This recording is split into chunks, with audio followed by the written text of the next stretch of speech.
Kroger store in Harris County. Captain Juan Flores is with the Constable Precinct 4 and says one walked out with injuries. Another victim found inside the store. There's 2 individuals that have been shot. They both have been transported to local hospitals. They are going to be in critical condition. We're still waiting on the updates. The investigation into a motive continues. The U.S. carrying out new round of strikes today targeting Iran's coastal defense systems. It comes as Iran and the U.S. are vowing to control the Strait of Hormuz. Iran also fired at U.S. assets in the region. Gulf states say most drones and missiles were intercepted. Heavy smoke from more than 800 wildfires burning in Canada has drifted into the U.S., leading to widespread air quality alerts. An orange haze settling over parts of Michigan and Niagara Falls. Fires also burning in Minnesota. World Cup fever hitting England, losing to Argentina. They'll square off against Spain in the World Cup final Sunday. This is ABC News. In Texas, severe rainfall leading to life-threatening flooding. Central Texas already inundated, bracing for more rain. Here's ABC meteorologist Leslie Lopez on just how much rain they're getting. Loma Alta to Uvalde, out to Kerrville. We're looking at a 4 out of 4 flood risk. That's 2 inches of rain falling per hour. That's a lot of rain in a short amount of time. Again, we're going to add another 6 to potentially 12 inches of rain in some of these areas. You can see how heavy that rain is. It's also a slow mover, so it's going to dump rain over a particular area for a long period of time. In fact, if you're looking at Campwood, they've already received about 12 inches of rain, expected to receive more here today, too. So this is going to continue through today into tomorrow. A 67-million-year-old T-Rex fossil just sold for $50.1 million, making it the most valuable dinosaur ever sold at auction. It's also the largest ever unearthed. Found in South Dakota and nicknamed Gus. Michelle Franzen, ABC News. At 3:02, SPD deadly shooting justified. More on that story, but first here's Nate at the traffic desk. Thank you, Tim. Northbound 405, we're jammed up from I-5 in South Center all the way to that Maple Valley Highway where we're still on scene of a collision. It's on your left shoulder, but you're slowing down to check it out. South Center to Bellevue, just under a 40-minute commute. That's still a 10 to 15-minute delay. Bellevue to South Center coming the other way, 35 minutes. Typical backup here from mid-Bellevue into Renton. Here in Seattle, South 5 now slows from Northgate to I-90. About a half-hour commute from Linwood into downtown. Northbound I-5, it is thick at the Michigan curve all the way to the Ship Canal Bridge. A half hour to clear this. Everett to Marysville, a 20-minute trip. It's solid from 526 up to 528. And down at the King-Pierce County line, both directions of I-5 were heavy between State Route 18 and the Fife Curve. KIRO Newsradio, real-time traffic. I'm Nate Connors. KIRO News Radio, 97.3 FM, Northwest News. Now, the latest from KIRO News Radio and mynorthwest.com. At 3:03, good afternoon. I'm Tim Hole. A King County jury has concluded Seattle police officers were justified in the 2019 fatal shooting of Ryan Smith. The panel determined officers reasonably believed Smith posed an imminent threat and that deadly force was necessary. The case stems from a domestic violence call in Seattle's Queen Anne neighborhood. Officers forced their way into an apartment after a woman reported her boyfriend was threatening to kill her. Smith was shot after raising a knife and moving toward officers.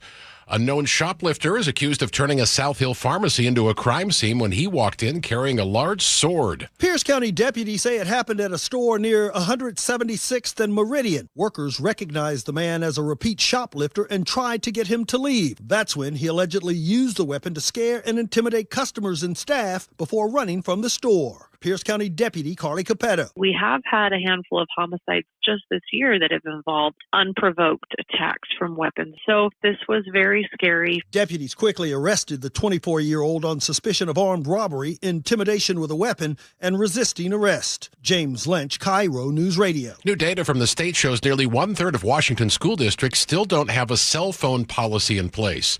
State School Superintendent Chris Rakedahl worked with lawmakers on a bill that would have required districts to restrict cell phones at school, but it stalled out and legislators told his office to study the issue instead. He told TVW back in April, "We don't need studies to see how clear the research is. We need courage." He says districts that do restrict phones report fewer classroom disruptions and more student engagement. Opponents argue that phones allow parents and their children to reach each other in the event of an emergency. The search for an Oregon man missing near Mount St. Helens has ended. Search crews found 37-year-old Ben Anderson dead yesterday in the Gifford-Pinchot National Forest. Anderson disappeared back in May while training for the Bigfoot 200 Ultramarathon. His vehicle was never found during the search. It's not known how he died. A fistfight turned deadly in Marysville last night. Police say two men who knew each other fought outside Don's restaurant just after 10:30. One man became unresponsive and died despite life-saving efforts. Officers arrested the other man on first-degree manslaughter charge. The investigation continues. That major opioid trial continues to play out in a Seattle courtroom. Washington State claims Albertsons filled more than 6.5 million red-flagged opioid prescriptions over 16 years. Former State Attorney General Rob McKenna tells Seattle's Morning News pharmacists feel they are stuck between a rock and a hard place. We can't fill a prescription or fill an order for pills without a prescription from a doctor who's authorized to write prescriptions. And at the same time, they point out that they can be liable if they fail to fill prescriptions from doctors. McKenna wouldn't be surprised if Albertsons settles before the trial wraps up. Amanda Factor, KIRO News Radio. At 3:06, your Wednesday forecast, mostly sunny with a few clouds today. We're looking for a high of 84, and we're almost there. Cloudy overnight tonight, low 58. Occasional showers Thursday, high 70. Sunshine returns after morning clouds on Friday and 76. It's 82 right now in Seattle. I'm Tim Hole, KIRO News Radio. Your best source for local news, serving Western Washington and the world with a KIRO News Radio app. Always streaming live on your smart speakers. You're listening to KIRO News Radio, Northwest News. We hope this brings happiness to you and your family. Yes, we do. That is our mission. I was just telling Joe, I was just watching this clip from Ferguson, the press conference yesterday, because Brian Haywood's coming on the show. That's why I'm all dressed up, too, by the way. We're going out to dinner with Brian. Oh, that's a tease. Got cufflinks on. Anyway, Ferguson there mumbo-jumboing about, will you veto any revenue? He says, well, I'm not prepared to talk what I'm going to be talking about or thinking 8 months from now. Right? And I started to think, it really started to bug me. And then, what I do now? When anybody bothers you or something, you get all hot and bothered about something, the best thing to do is imagine yourself lying down in a coffin, dead. And everyone around crying and screaming, no, please, why? Right? And people throwing themselves into the casket with me. Wow. Yeah. Maybe like an Indian thing where they set it on fire and my wife jumping into the fire. Oh, like a Viking funeral. Yeah, or the Indian thing they do. Let's just imagine. So anytime somebody starts to bother you, just imagine yourself just, dead. Decomposing. That's supposed to make you feel better? They're mourning you? No, it puts perspective. Like, in the end, who cares? Oh, the futility of things. Who cares? Who cares? Hey. Let me know when we're on the air so we can, tighten things up a little bit. I don't know. All right, we'll take that. Come on. Jacket is bugging me. Trying to be all dressed up. It's got collar problems. Seems to be the trouble here. Imagine myself dead. All right, everybody. Somebody wrote in to say people you guys, Curly never responds to any emails or whatever. Wait, what? That's not true. No. Here we go. What did this person write, Joe? What they sent in yesterday? What they talking about? Oh, you want me to read that for you? Yeah, set this up. Okay. We got an email from a man named Richard Thorgrimson. If that is his real name. Thorgrimson. He says, hey, John, here's an idea. Pay toilets. Mm-hmm. Everyone says how they love the European ways, so why not adapt this one? I know Seattle, in quotes, will throw a fit. But for just €1, you get a clean, working, and unbroken facility, and one that isn't used for trash art by someone who can't understand that free speech also comes with responsibility not to destroy other people's stuff. What do you think? Let's see. Off the top of my head, let's go. A guy named Craig Tokis, Tokis, goes to Europe. He's got $300. It doesn't last very long. He goes to London. He goes to Berlin. He goes to Barcelona, and he quickly realizes, oh, my God, everywhere I go, I got to pay for a toilet. I got to go to the bathroom. It then inspires him to go on to write the Broadway show You're in Town, which makes $50 million in ticket sales, and it wins up 3 Tony Awards. So Europe inspired him to write the Broadway show. Also, in Amsterdam, they noticed that they're having a whole bunch of trouble with men that weren't standing close enough to the urinal. I don't understand why they do that, but a lot of spillage and just a lot of mess and fuss. So what they ended up doing was they etched a fly in the back of the urinal, and they noticed immediately that guys in Amsterdam would go, oh, look at that, and they'd step a little closer so they could aim at the fly. Something to aim at. Yeah. Yes. It was the first World's Fair in Chicago. It was like 1860 something or other. That was the first paid toilet there, which then caused a whole bunch of problems because people were like, well, morally and ethically, should you have to charge somebody something that everybody has to do? It kind of kept kicking around for a while, but nobody really did anything about it to the 1940s. And then all of a sudden people started to realize this isn't fair. We need to really do something about paid toilets. Let's get rid of them. So in LA in the 1970s, early 1970s, it was 1970, they said no more. If it's a government-run building, we're not going to charge you anymore. No way. We're not going to ask you for a dime. Well, there's this company called Tickalock or something or other. It's out of Ohio, and they made the locks. They controlled 25,000 public toilets, and they made the locks, and they lobbied really hard. Once they saw L.A. fell, then New York was next to go. Nickalock. Is it called Nickalock? Nickalock. Where's it from? Is it Ohio? Nickalock restroom tokens. Let me see. They're out of business now, obviously. Nickalock was the name of it? Is it Papa-Lock? Nickalock. Anyway, they were like, oh, my God, if we don't have paid toilets anymore. So they were doing all of this lobbying, and they do a big press thing, and they say, oh, if the toilet's not clean, you're not going to go in there. And Indianapolis. Indianapolis. And everybody's going to be in a whole bunch of trouble. And then this is where it begins. This is the fall of the Roman Empire with paid toilets, which, by the way, they actually did have paid toilets back then. There are 4 boys from Dayton, Ohio, that decided they were going to, in 1970, they start this thing called the Committee for Free Toilets or something. You could charge you 25 cents to become a member of it. And they kind of use it as a parody, not directly, more tongue-in-cheek, because all the civil rights stuff is going on. So, well, let's get behind this. And they wrote letters. They put posters out. When they first met, there were 48 people that were at the meeting and then the next time they had a big meeting, there were 1,800 people there, all protesting the fact that you had to pay for a toilet, a paid toilet. Dayton, Ohio, four boys. Check that one. So now it really starts to take off.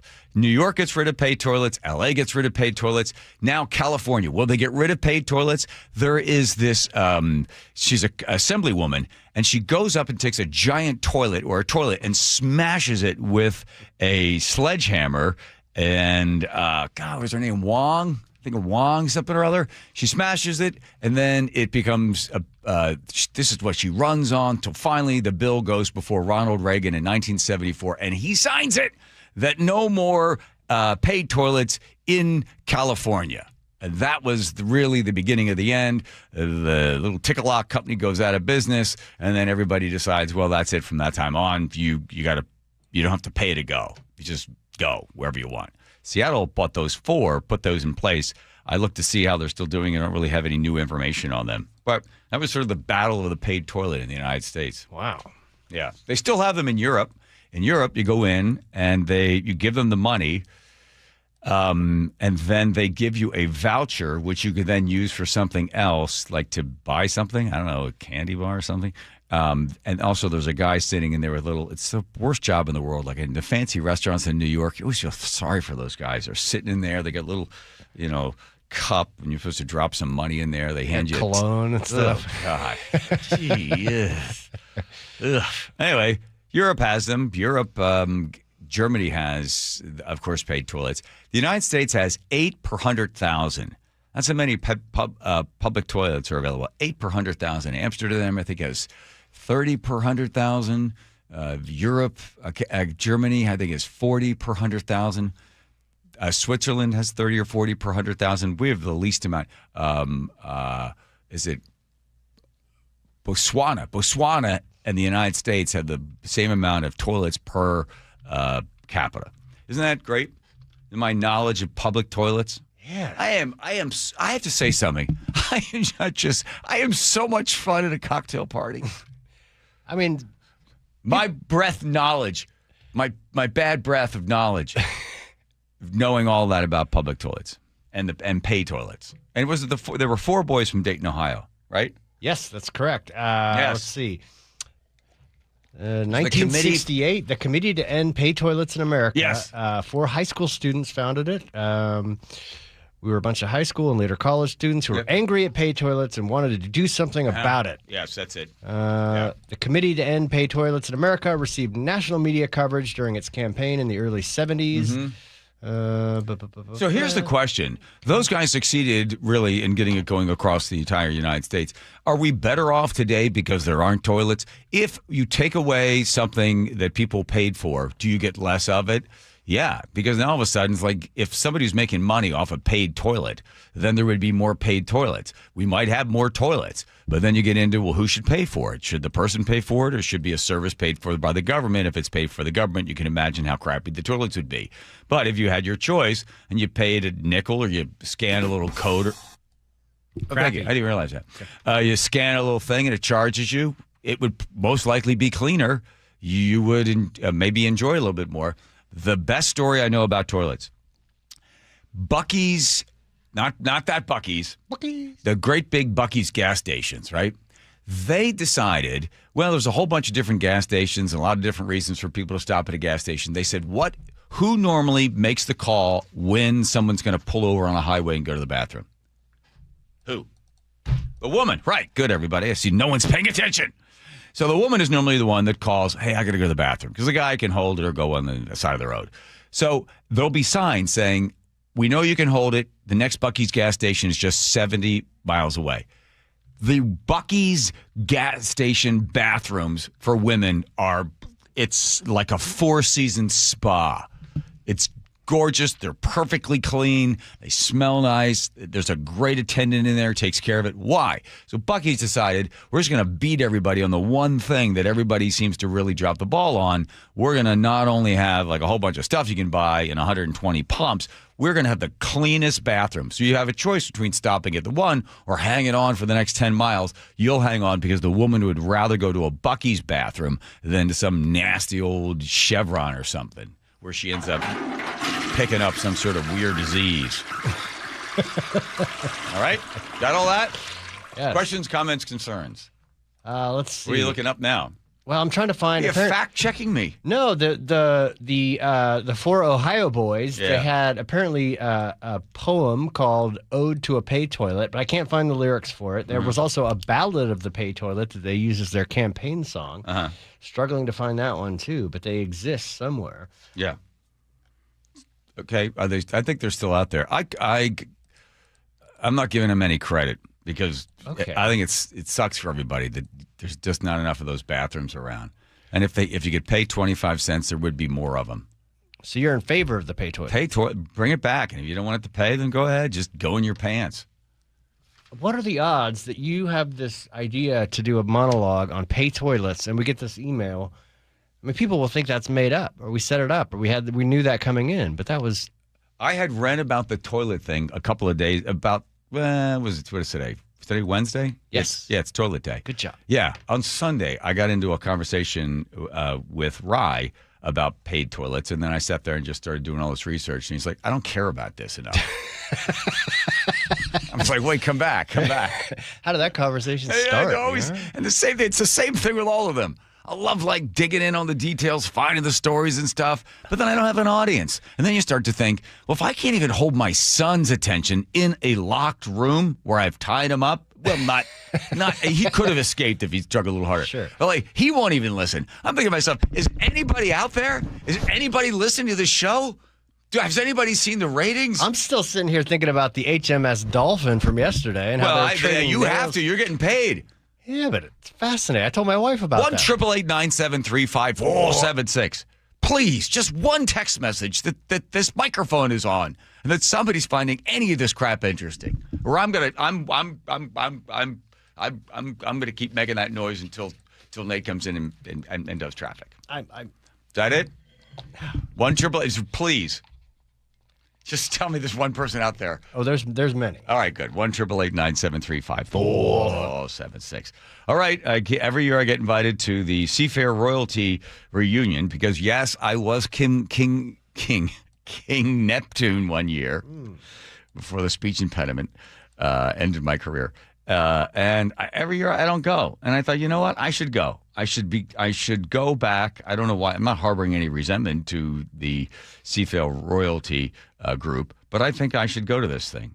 And I want to go back and relive the glory years of being King Neptune. And what's the problem?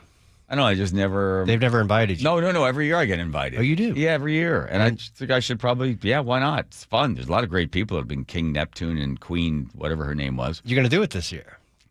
Yeah, I will. When is it? Probably while I'm on vacation.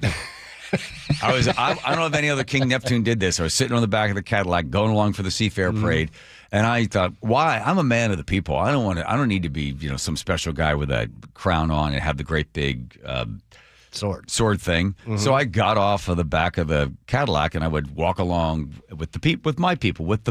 Right. And then I would let different kids take the sword.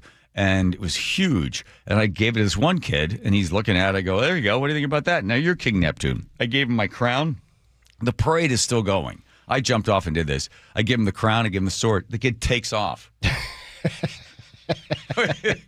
Down the road, the opposite direction of the parade. He's on the main road where the parade is, and now he's just running with this huge sword and my crown into the parade. Was it a sword or a trident? I don't remember. I thought it was a sword. Anyway, there you go. All right. Was it sharp? Joe, I don't know. We don't know. Did you get it back? Yes, got everything back. Did you chase him? Yes, I chased after him. Yes, it was quite comical, and then we got him back, and then I had to return him to his mom or dad. I didn't quite know where they were. We had run quite the distance. All right, Brian Haywood's going to be coming in. If you have any questions for him, 1-888-973-5476. You know who he is. He's the horrible man, the awful, terrible hedge fund guy, the millionaire who's just trying to give himself a tax break. Wait, here, I got something for you. Okay. Remember, Bob. This is Bob Ferguson's arch nemesis now. Hedge manager Brian Haywood is, of course, behind this initiative. It is not his first rodeo. He's been involved in other rodeos before. What a bunch of hogwash. Oh, thank you, Mr. Inslee. Appreciate that. Okay, here comes Nate checking traffic. Nathan. All right, Subaru of Puyallup has the update. Everett to Marysville, a 20-minute trip. It is solid from 526 up to 528 heading into Marysville. Seattle to Everett is an hour already. You're crowded from Northgate into Mill Creek. Bellevue to Everett just approaching an hour at 55 minutes. Scattered backups from Kirkland into Canyon Park. You'll jam up again as you approach the Alderwood interchange. Over to Renton, northbound 405. We're jammed up from I-5 in South Center up to the Maple Valley Highway, where we still got a collision on your left shoulder. About an hour into this. Now tows have arrived. They're hooking up the cars, so this is going to clear here momentarily. South Center to Bellevue, 35 minutes. Renton to Puyallup on southbound 167 up to 45 minutes. You're crowded through Renton and Canton, and it gets real heavy at State Route 18 into Puyallup. Northbound 167 at State Route 18. We've got a new collision involving a semi blocking the left general purpose lane and toll lane. Looks like they're getting ready to move this over to the right lane. So right now, I think all lanes are blocked momentarily. You're backed up to Ellingson Road. And at the King-Pierce County line, both directions of I-5 are heavy between State Route 18 and the 5 curve. Subaru Puyallup has dependable, fuel-efficient, all-wheel drive models, including the redesigned Subaru Outback. Find stress-free pricing and offers at SubaruofPuyallup.com, your stress-free dealership. KIRO Newsradio real-time traffic. I'm Nate Connors. Here on the hot days, everybody. Nate said there's going to be a big thunderstorm or something coming soon. You imagine this, your AC all of a sudden gives out. The first thing most people think is, oh boy, we need a whole new system or something's terribly wrong. What are we going to do? Run for the hills. Home Comfort Alliance would like to remind you, hold on, everybody. With all due respect, it could be something as simple as a minor repair. Replace the part that needs to be replaced. The technicians will diagnose the real problem, and they can recommend everything rather than replacing the whole system. But if, God forbid, the whole AC has gone out, how about a heat pump? Keeps you cool in the summer, warm in the winter. It's all there in one system for you. The best way to find out what you need is, rather than waiting on hold or some sort of guesswork, HomeComfortAlliance.com has got a real price that you can get in 60 seconds or less. There's no pressure, no guesswork, just an honest answer from the people that have been doing this for almost 50 years. It's really fun. It's right there on your phone. You can find out exactly what could possibly be wrong. Heating, cooling, plumbing, electrical needs, all there for you with Home Comfort Alliance. That's HomeComfortAlliance.com. 30 years ago. I wanted to be part of keeping the Seahawks in Seattle long term. 3 decades later, 12, they're bringing the trophy home. 2 Super Bowl championship banners hang in the stadium Paul Allen built. Now, a new era of stewardship begins. Most things that seem impossible become possible. And we welcome the Khosla family to Seattle. From the home of the Seahawks since the very beginning, KIRO News Radio. Well, this is pretty fun for me. Normally, Shannon O'Kelly and I are talking physical therapy, but today we are talking First Mark Insurance. You made the call to First Mark. You took the challenge. Why? Brock, I was looking for a local agency that I could align with similar values, and they've helped us here at IRG. They shop different plans. They find the best plan for you, the best price, the best coverage, great customer service, and great connectivity. Did they save you any money along the way? Absolutely, they saved us money. Obviously, here at IRG, I have several needs in the insurance industry, and they look at those needs A to Z, and they find out what kind of coverage you need, what is the best coverage, at what cost, and they're always looking to save money. And again, it's all about providing my company, IRG, great customer service. Well, Shannon and IRG, they took the challenge. Molly and I, we took the challenge. Are you confident that your business is getting the very best when it comes to your insurance needs? If not, take the First Mark Challenge today, and it's totally free. Just go to firstmarkinsurance.com, your teammate that goes to work for you. Firstmarkinsurance.com. Jason Rance here with Greg Nunn from Nunn Better Tax Resolution. Greg, there are a ton of national advertisers offering services similar to yours. Why shouldn't I go with one of them? National firms are an interesting phenomena, if you will, because I hear from clients that tried them initially, and they tell me these stories that are just really hard to believe, Jason. They'll call, and the person that they're talking to is really a salesperson. They don't really know the tax resolution business at all. They're trying to make a sale. And so they overpromise, and they'll hook them with a very low initial fee. Then when that case starts moving down the road, all of a sudden the person's getting a phone call. Oh, you need to pay us thousands of dollars to get this thing done.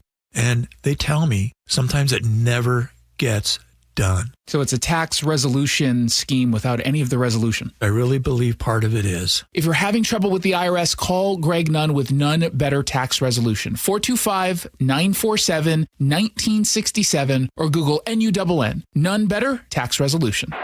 From the FIFA World Cup to competitive business environments, grand ambitions lead to game-changing achievements. At Bank of America, we're there to support businesses at every step, providing insights and expertise to help you gain an edge. He shoots, he scores! What would you like the power to do? Explore winning business solutions at BofA.com/gamechangers. Bank of America, official bank of the FIFA World Cup 2026. On BritBox, there is a place where stories twist like cobblestone roads, grand manners hide secrets, and stakes are higher than seaside cliffs. Find places worth getting lost in on BritBox. Watch new series like The Other Bennett Sister from the world of Jane Austen and A Woman of Substance starring Golden Globe winner Brenda Blethyn. If you want to get away, you're in the right place. Stream the best of British TV on BritBox. Free trial at BritBox.com. If your home is 20 years old or more, it might be time to have your roof checked. Your roof is your home's first line of defense, and at Guardian, we help it last as long as possible. That's why every new install comes protected with a full year of free maintenance on us. Visit us at GuardianRoofing.com. Digging in my yard, trying to lay a pipe. I hit a water line, and now I have to pay a big fine. I should have called 811. Looking for a simple solution to hair loss this summer? Get the same breakthrough one-day treatment I received at Advanced Hair during their once-yearly summer savings event. Your own natural hair begins to regrow the very next day, and Advanced Hair guarantees it will grow. Take advantage of your flexible summer calendar and get the most hair for your dollar during their best offer of the year. For details and a free consultation, call 425-449-8185, advancedhair.com. KIRO News Radio 97.3 FM, Northwest News. Now, the latest from KIRO News Radio and mynorthwest.com. Good afternoon at 3:30. I'm Tim Hole. The new U.S. Attorney for Western Washington was removed minutes after he was sworn in earlier today. The federal district court named Roger Rogoff to serve as the district's top federal prosecutor and replace the president's controversial pick, Charles Neal Floyd.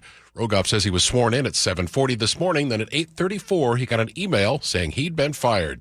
I was disappointed but unsurprised that President Trump removed me from that office about an hour after I started. Rogoff says he and his legal team are discussing their options moving forward. Washington Governor Bob Ferguson has ordered state flags to fly at half-staff to honor the late South Carolina Senator Lindsey Graham, who died over the weekend. Flags will remain lowered until Saturday evening. $1,000 per year, that's how much some Seattle families could save under an expanded utility discount program approved unanimously by the City Council this week. The income cap jumps from $48,000 to $66,000 for individuals. City Council member Dan Strauss, the sponsor. Right now, the people who make just above minimum wage are paying the same home utility rates as a multimillionaire hedge fund manager. This measure will open the program to 31,000 new households when the change takes effect January 1st. Police are searching for a missing kayaker near Cosmopolis. The Grays Harbor Sheriff's Office says the kayaker left Preacher's Slough around 3 o'clock yesterday afternoon and never returned. Search crews, including the Coast Guard, are looking for a blue kayak. Anyone with information has to call 911. Washington's unemployment rate held steady at 5.2% in June for the third month in a row. Washington's chief labor economist, Annalise Vance Sherman, says the state added 5,400 jobs. Overall, in the private sector, the largest increases came from leisure and hospitality, and I think that some of that can be attributed to the World Cup. Unemployment claims also fell by more than 4,000 compared to May. The national unemployment rate is 4.2%. I'm gonna pop some tags, only got $20 in my pocket. A Portland teenager's $3 Goodwill fine could fetch $250,000. 19-year-old Quinn Brown tells the Oregonian he discovered a 1970s Lakers warm-up jacket at a Goodwill in Hillsboro outside Portland. It was later authenticated as Wilt Chamberlain's. Sotheby's is auctioning it off through July 20th. Brown once found a Sub Pop Records t-shirt at a thrift shop that he sold for $250. It's 3:32 now from the Real-Time Traffic Desk. Here's Nate. KIRO Newsradio Traffic Alert. We've got a traffic alert. This is down in Algona. We kind of touched base on it our last report. A collision blocking all northbound lanes of State Route 167 now at State Route 18. So you're being detoured to the State Route 18 exit. Right now, there's a 2.5 mile thick backup approaching the scene. You're backed up well past Ellingson. Tacoma to Olympia, an easy breezy 40-minute commute this afternoon. You're wide open until you get into Olympia. Seattle to Federal Way's at 40 minutes. Here in Seattle, North 5, we're packed approaching the West Seattle Bridge to the Ship Canal Bridge. South 5, we're thick coming out or from Northgate Way all the way down to I-90. Seattle to Everett and Bellevue to Everett, both pushing 1 hour commutes this afternoon. This report brought to you by Bradley Johnson Lawyers and 1-800-DUI-AWAY, serving the Pacific Northwest for over 30 years with hundreds of 5-star reviews. 1-800-DUI-AWAY.com. KIRO News Radio, real-time traffic. I'm Nate Connors. Your Wednesday forecast becoming cloudy overnight tonight with a low of 59. Thursday, occasional showers, otherwise cloudy, high 75. Sunshine should be back by Friday afternoon after morning clouds and a high of 78. Weekend right now, partly sunny, 79. Sunny and 82 on Sunday. In Seattle right now, it's 81 degrees. I'm Tim Hull, KIRO News Radio. Your best source for local news. You're listening to KIRO News Radio, Northwest News.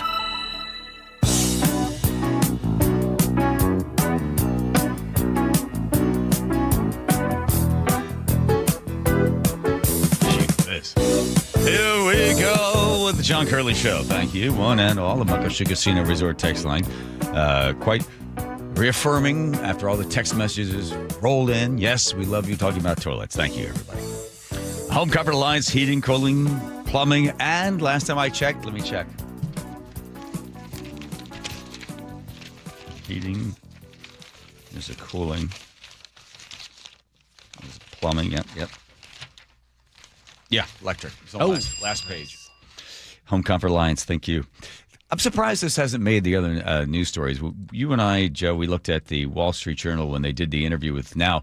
We saw this a week ago, and then the news broke that Vindla Costa had bought the Seahawks for $9 billion. Oh, look at this.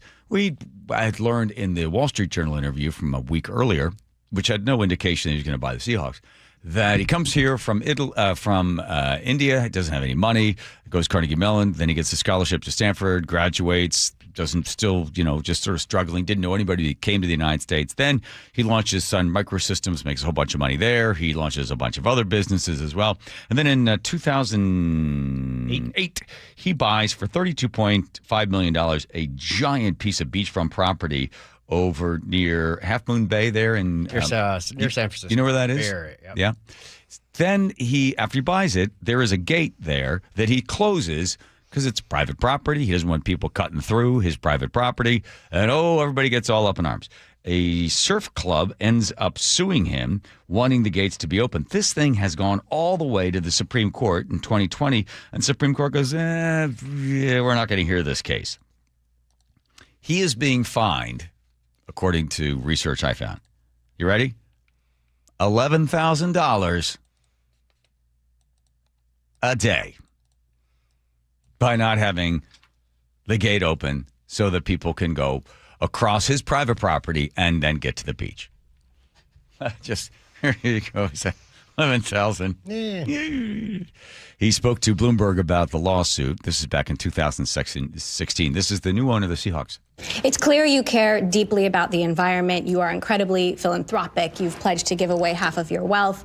Yet one of the stories that gets written about you most is about a lawsuit that you're involved in around public access to your beach. Some people would say that's at odds. I normally don't like to talk about things under litigation, but, giving up half your wealth, it won't affect my lifestyle.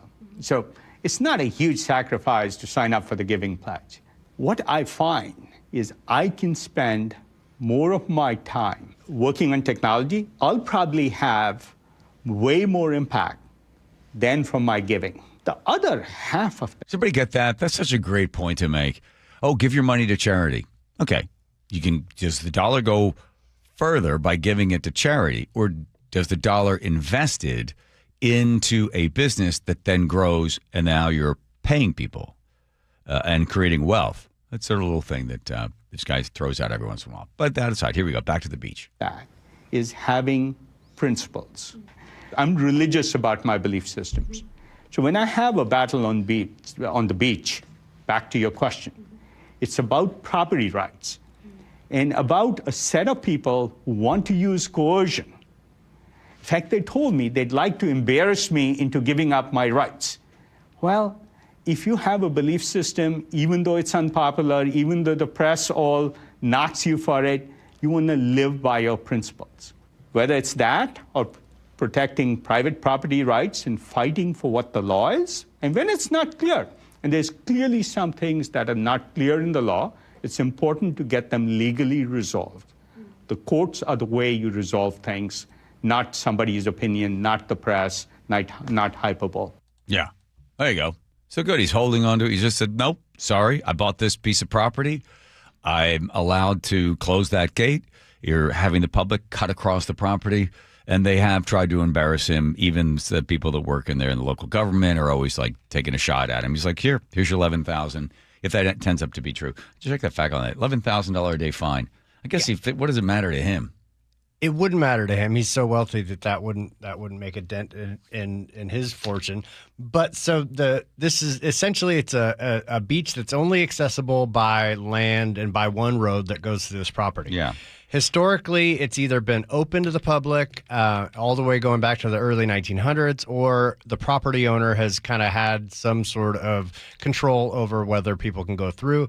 So previous property owners would charge people to park there or to cross that road, which is how he ended up getting his appeal won, because this is still in the courts. Yeah. So he closed it off. The state sued him. The Surfrider Foundation sued him. All these different entities sued him to open it up.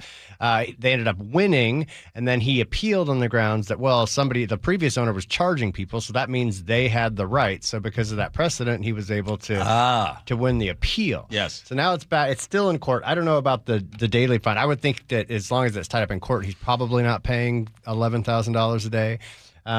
So the judge, Barbara Mahaga, ordered him to reopen the gate, and the Coastal Commission separately pursued penalties. $11,000 per day figure is associated with the Coastal Act civil penalty structure. The structure allows up to $11,250 per day per violation for public access violations, which is where that number comes from. All right. So whether he's paying it every single day, I don't know. They could just keep piling it on up until finally maybe they hit him with it later on. Yeah, I think if he ends up losing, maybe he'll have to pay that. My guess is that he just wants them to say, you have the right to determine whether or not people can use this road. Yes, right. Then give him the choice. Right. He's then, okay, it's my property. I purchased it. And there was nowhere on there was some sort of easement that was already documented. Right. And that's your fault, not mine. So it's mine. Then they say, well, what do you want to do? You know what? I'll let people go through. Yes. I think that he would do that. 100%. See? Hoax! There we go. Yeah. I like this guy, by the way. Do you like him? I do. What do you like about him? I like a lot about him. I like that he's not afraid to pay taxes. He wants to pay taxes. He wants to innovate. He wants to, he is philanthropic. He just seems like a really nice guy. Here's his tax thing. I think our tax system is screwed up, especially in the world of AI. More value is going to accrue to capital than to workers. Labor is about 15 trillion of the U.S. economy.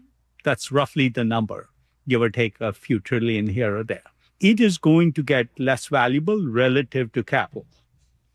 I think a very fundamental thing we should consider is change all capital gains tax to be the same as ordinary income tax. No difference. Wow.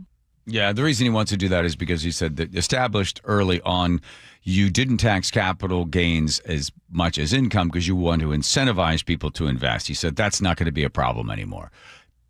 Saying that labor will be reduced, there will be less demand for labor, so therefore he wants to change in the taxes. He did say when it comes to taxes, he said, I don't understand why you want to have a place in Florida, spend 131 days there, 181, whatever it is, right, in order to avoid. He says, listen, I love California, I love the weather, I'm willing to pay for it. It just gets down to what you want. If you want to avoid, what's it worth to you? If you're going to save yourself $25 million, $30 million, or $10 million, whatever the number is, if that dollar is more important to you, has more value than you flying back on an airplane or having to move your stuff back and forth, well, then that's up to you. You'd rather avoid it for whatever. He said that's the way I look at it. He thinks the billionaires or millionaire tax, where they're going to tax assets, he says that's ridiculous because those people can leave. Right. Yeah. Economic equality. We have time for this? Hold on with this one. In a society of great abundance, the need for making more money, then everybody else will go down. I think by 2050, we will have the means to have a much more equal society, a much better Gini coefficient, if you want to be technical about it. That's G-I-N-O. G-I-N-O, yeah. And people have a minimum assured standard of living. And I think that's possible without everybody needing to work 80 hours a week. Okay. Anyway, there you go. See. Oh, sorry. Here comes. Here's Nate checking traffic, Nathan. I think he's just agreeing to the millionaire's tax, and then as soon as he gets a team, he takes it out of state. Oh, wow. Just throwing it out there. Wow. This is a news organization. Your opinions are not welcome here. Oh, that was just my opinion. This report brought to you by Seattle Sports. Traffic alert in Algona. We've got a collision blocking all northbound lanes of 167 just before State Route 18. It's actually at 15th Street Southwest, and that's where you're being detoured to. So you're not able to access eastbound 18. You'll have to continue up to 15th Northwest near Emerald Downs, cross the highway, and then head south to State Route 18. No estimation when this is going to clear up, so you may want to find an alternate route. Northbound 167 right now, backed up bumper to bumper into Pacific. Eastbound 18 heavy from Weyerhaeuser all the way out to Auburn Way South. Southbound 167, we're also bumper to bumper through the scene. Renton to Puyallup, a 45-minute drive. Seattle to Federal Way, 35 to 40 minutes. We're solid from Interurban Avenue to 516. Bellevue to Renton on 405, a 35-minute commute. Seattle to Everett and Bellevue to Everett are both 1 hour, so 405. We're slow now from Bellevue into all the way up to Alderwood with a few clearing spots here and there. And then I-5 is solid from Northgate up into Mill Creek. You can always listen to your favorite local sports content on the FM dial, 97.3 HD2. KIRO News Radio, real-time traffic. I'm Nate Connors. Thank you, Nate Connors. Let's see, tomorrow at noon, what are you going to do? You're going to sign up for that webinar. If you're over the age of 50, you don't want to wear glasses or contacts anymore, concerned about a cataract, no more readers for you, that's good. So tomorrow at noon, you can sign up, K2VisionRLE.com, K2VisionRLE.com. They're going to be having one of the webinars. These things are famous because people get a chance to ask a whole bunch of questions that they're not sure they need the answers to before they make the decision to get rid of those readers, contacts.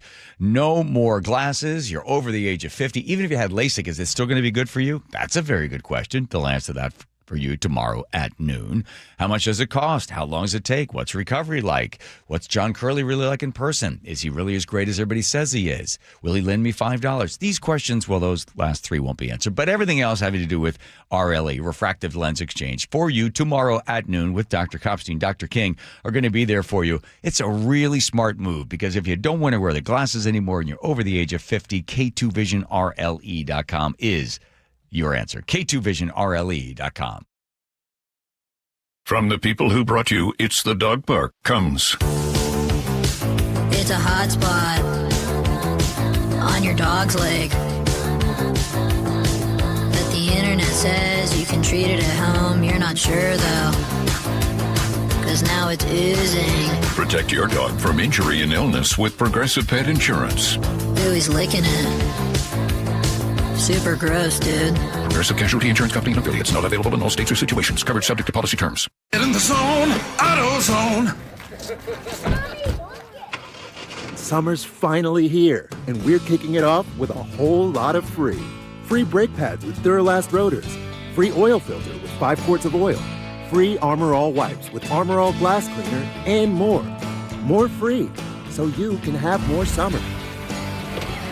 Celebrate free at AutoZone. Now through July 27th. Restrictions apply. Get in the zone, AutoZone. KIRO News Radio, the first place you turn for the news you trust. State Senator Jamie Peterson drafted one of the state's most progressive taxes to date, the income tax on millionaires. Engaging conversation. We pay teachers the 4th highest of any state in the country. And your Super Bowl champion Seahawks. The Seahawks, they're bringing it home again. Streaming everywhere on the KIRO News Radio app. Always here, always with you. KIRO News Radio, 97.3 FM.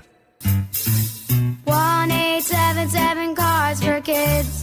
KARS Cards for Kids. Ready to get rid of that old car? Donate it to Cars for Kids. Call 877 Cars for Kids to reach a friendly live agent. Donation is super easy, and your car can be picked up as soon as tomorrow. Call us now or go to carsforkids.org.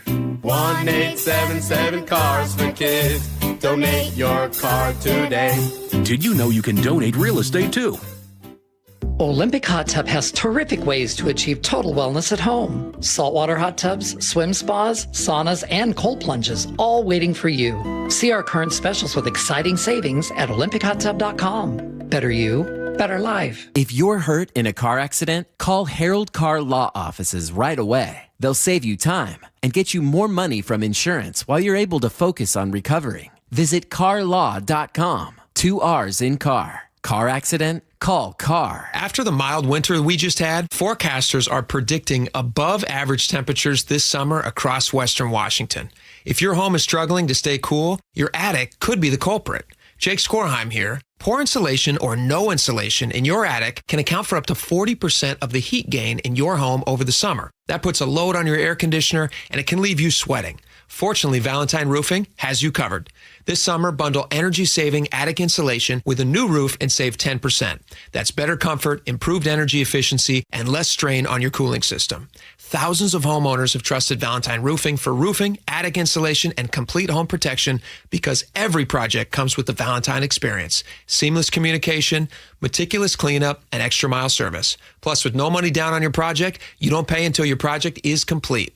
Call 206 Roofing to save 10% when you bundle a new roof and attic insulation. That's 206 Roofing. And remember, when you see the red Valentine van, you know your home is in good hands. Wesley Financial Group is not a law firm. Ask yourself this question. Is it really worth holding on to that timeshare that you know you need to get rid of? Here's the truth. The average maintenance fee just went up over 17%. That could have been 117%, and there's nothing you can do about it. When you buy a timeshare, you give them a blank check for annual maintenance and assessment fees. I'm Chuck McDowell, founder of Wesley Financial Group. For 15 years, I've helped over 50,000 families cancel their timeshare. Not sell it, not transfer it, cancel it. Did you buy a timeshare because they told you it was a great investment and your maintenance fees would never go up? That's a lie. Are you ready to get rid of your timeshare once and for all? Simply call us and I'll send you our timeshare exit kit that explains all your options for cancellation. Call Wesley now for your timeshare exit kit. 800-822-1490. That's 800-822-1490. 800-822-1490. Clutter happens. Let Closets by Design save the day. For a limited time, get 40% off plus an additional 15% off and 18 months 0% financing on approved credit if paid in full. Go to closetsbydesign.com or call 1-800-BY-DESIGN. Spike and the Impalers are playing a free cookout and we would love for you to join us. Saturday, July 18th at 1 o'clock at Aegis Living in Ballard. Great food is a founding principle at Aegis Living, and their chefs from all around the Northwest will be on hand to prepare their best for you. And Aegis Living President Chef Dirk and I are having a fun little cook-off to showcase our favorite recipes. There'll be free food and wine tastings, $2,000 in raffle prizes, and a rooftop performance from Spike and the Impalers. That's Saturday, July 18th at 1 o'clock at Aegis Living in Ballard. RSVP today at aegisliving.com/KIRO.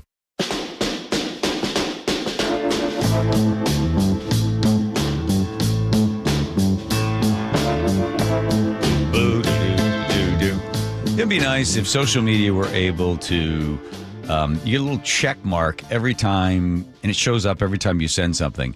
It shows that you were fooled by something, and then you didn't check it, and you sent it off to a friend. Yes. Right, because then all of a sudden, you'd start to be a little bit more careful, because every time your stuff goes to somebody, like, well, looks like Steve is...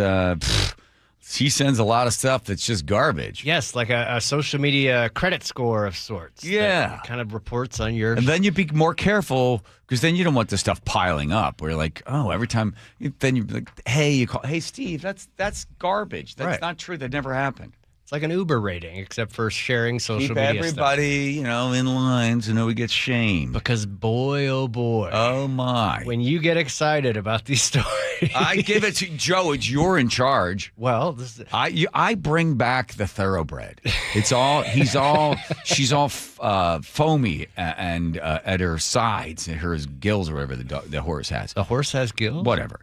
And then I hand them off. You're like the stable boy. Oh. And then I give you the horse, and then you take it and clean it and everything else. You hang up the tack, and I just go back into the sitting room or something. Well, you're in charge of the horse. Okay, well, and here's today's horse. Yes. Woman arrested posing as a zoo tour guide. That'd be a good story if it were true. Led 18 guests around for an hour making up facts about the otters. Yes. So... And here's the second one, too, because you did send me two today. It's flanks. I'm sorry, it's flanks. I meant flanks, not gills. He said, oh, let's pair it with the guy who was at the museum just making up stuff about painting. I was testing you. Okay, so here are the two stories that you sent me. Yeah. The first clue that this might be AI is the guy's mugshot. Too good looking. I mean, he looks like a Calvin Klein model or some sort of, yes, exactly. The second, and you can also, there's just something, and I can't really articulate what it is about these AI photos that tells you that it's AI. Yeah. But there's something about it. It's maybe the lighting. You can just tell when you look at it. Uh-huh. The second thing is, does the punishment fit the crime? Yeah, let's hear it. Woman arrested for posing as a zoo tour guide and leading 18 guests around for an hour making up facts about the otters. Mm-hmm. Is that an arrestable offense? You're going to arrest her? No. She's going to go to jail and have her mugshot taken and be posted about on the internet? No. They might even give her a job. At worst, they're going to kick her out of the zoo. And who could talk about an otter for an hour? You might. Maybe that's why you relate to these stories, because you're like, yeah, I could do that. I love this idea. Yeah. So both of them, garbage. Absolute garbage. So we're doing this as a public service for everybody. That's right. Don't send these out. No, but I love the idea about a score of some sort. Yeah. A rating. My friend Kay sends me stuff all the time. Like, Kay, not real. Not real. Takes you 2 seconds to figure that's not true. But I saw a pattern here. Okay, the one and the otter, nope. Good for you, Joe. Test for you. Right, that Andrew, he passed the test. He found both of them as being not true. Excellent. Here comes Mr. Opinion about the Seahawks owner. Is that me? Here comes Nate. Check it out. Subaru Puyallup got the update. We've got this traffic alert in Algona today. All northbound lanes of 167 are blocked before State Route 18 at 15th Street Southwest. So you're being detoured there to 15th. You're not able to access eastbound 18, so you're going to have to go further north up by Emerald Downs and turn back around. So no estimation when this is going to clear. You'll want to probably choose an alternate route. Northbound 167 is backed up bumper to bumper into Pacific prior to Stewart. Eastbound 18 is actually thinning out. We're slow from Weyerhaeuser to the Valley Freeway. Southbound 167 is thick through the scene all the way into Sumner. Renton to Puyallup has gone up to a 50-minute commute. Seattle to Federal Way, 40 minutes. Our typical backup starting near Interurban Avenue. Again, Seattle to Everett and Bellevue to Everett are pretty busy this afternoon, both at 1 hour. And Everett to Marysville has climbed a 25-minute drive. Subaru of Puyallup has dependable, fuel-efficient, all-wheel drive models, including the redesigned Subaru Outback. Find stress-free pricing and offers at SubaruofPuyallup.com, your stress-free dealership. KIRO News Radio, real-time traffic. I'm Nate Connors.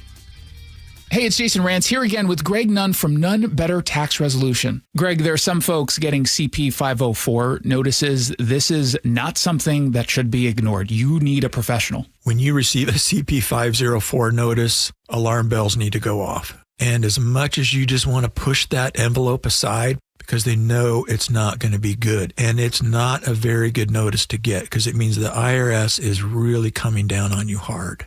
Get help right away. Call somebody that knows what they're doing and get some assistance. How have you helped? We help them by understanding exactly where they're at. We interview them, we talk with them, find out. We'd like to know, how did you get here? And then we make a plan whereby we do our level best to help people with this struggle they are having now with their taxes. Judgment-free. Judgment-free. If you're having trouble with the IRS, call Greg Nunn with Nunn Better Tax Resolution, 425-947-1967, or Google NUNN, Nunn Better Tax Resolution.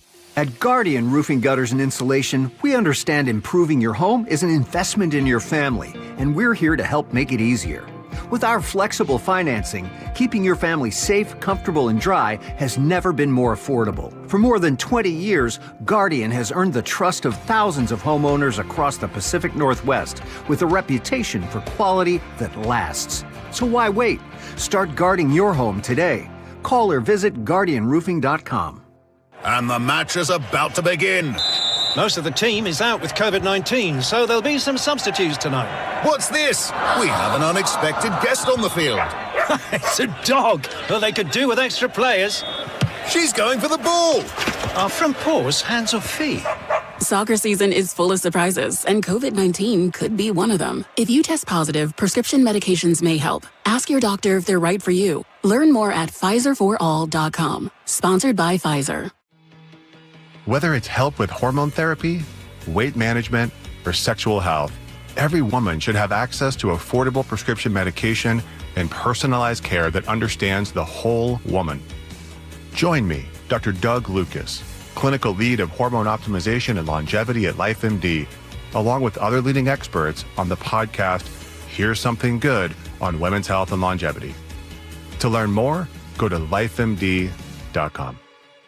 Hey, you know Earthwise Salvage in Soto? That really cool place with all the amazing doors, windows, and other treasure? Great news! They just opened a brand new location nearby. The Salvage Lumber Warehouse is ready to serve as a central resource for contractors, builders, home DIYers, and hobbyist woodworkers, providing access to cleaned, de-nailed lumber ready for reuse, flooring, beams, siding, mantles, live edge slabs, and so much more. All harvested from structures, not forests. Visit EWSalvage.com. Join in on the conversation by sending a text to 888-973-5476. That's 888-973-KIRO. It's the best time of the year at Staples, with back-to-school supplies as low as 25 cents, up to 40% off select tech and more at staples.com/back-to-school. Well, it's official. My friends have all switched to Pure Talk because I told them they could save a bunch of money on a super reliable high-speed network with unlimited data. And because they're my friends, they trust me. As for the rest of you, well, Pure Talk understands that even though you might like me, you're not just going to take my word for it, nor should you. For that reason, and for a very limited time, Pure Talk is offering any of their plans for just $15 a month for the first 3 months, including their top-tier unlimited plan that normally sells for $65 a month. Think of it like a test drive, a super simple way to save $150 while you kick the tires on Pure Talk's blazing fast network, and a fine way to see for yourself why I switched from big wireless, along with a few 100,000 of my closest friends. Dial pound 250, say Mike Rowe, and be connected to Pure Talk's friendly U.S. customer service team. Again, dial pound 250, say Mike Rowe, and let the savings begin. Your best source for local news. KIRO News Radio, KIRO FM and HD1, Tacoma, Seattle, Northwest News. ABC News, I'm Michelle Franzen. The renewed fight over the Strait of Hormuz leading to another day of sustained U.S. airstrikes against Iran. Here's ABC's Louis Martinez. The fifth consecutive day of airstrikes, morning airstrikes that took place during daylight hours. Now, that's the first time we've seen anything since the first 40 days of this conflict, which now started about 5 months ago. So intense activity. We are seeing sustained operations. We are seeing now wave after wave. By one count, it's about the third wave of airstrikes that we've seen over the last 24 hours. In San Francisco, the Coast Guard says at sunset tonight it will suspend the search for 3 people on board a boat that began to sink in the bay yesterday near Alcatraz. 1 person died. Severe flooding in Texas following torrential rain this week. Parts of central Texas bracing for more rainfall through Thursday. The Producer Price Index showing wholesale prices for all goods and services fell 0.3 percentage point in June, better than what analysts expected. This is ABC News. In Texas, law enforcement in Cyprus on scene of a shooting at a Kroger store in Harris County.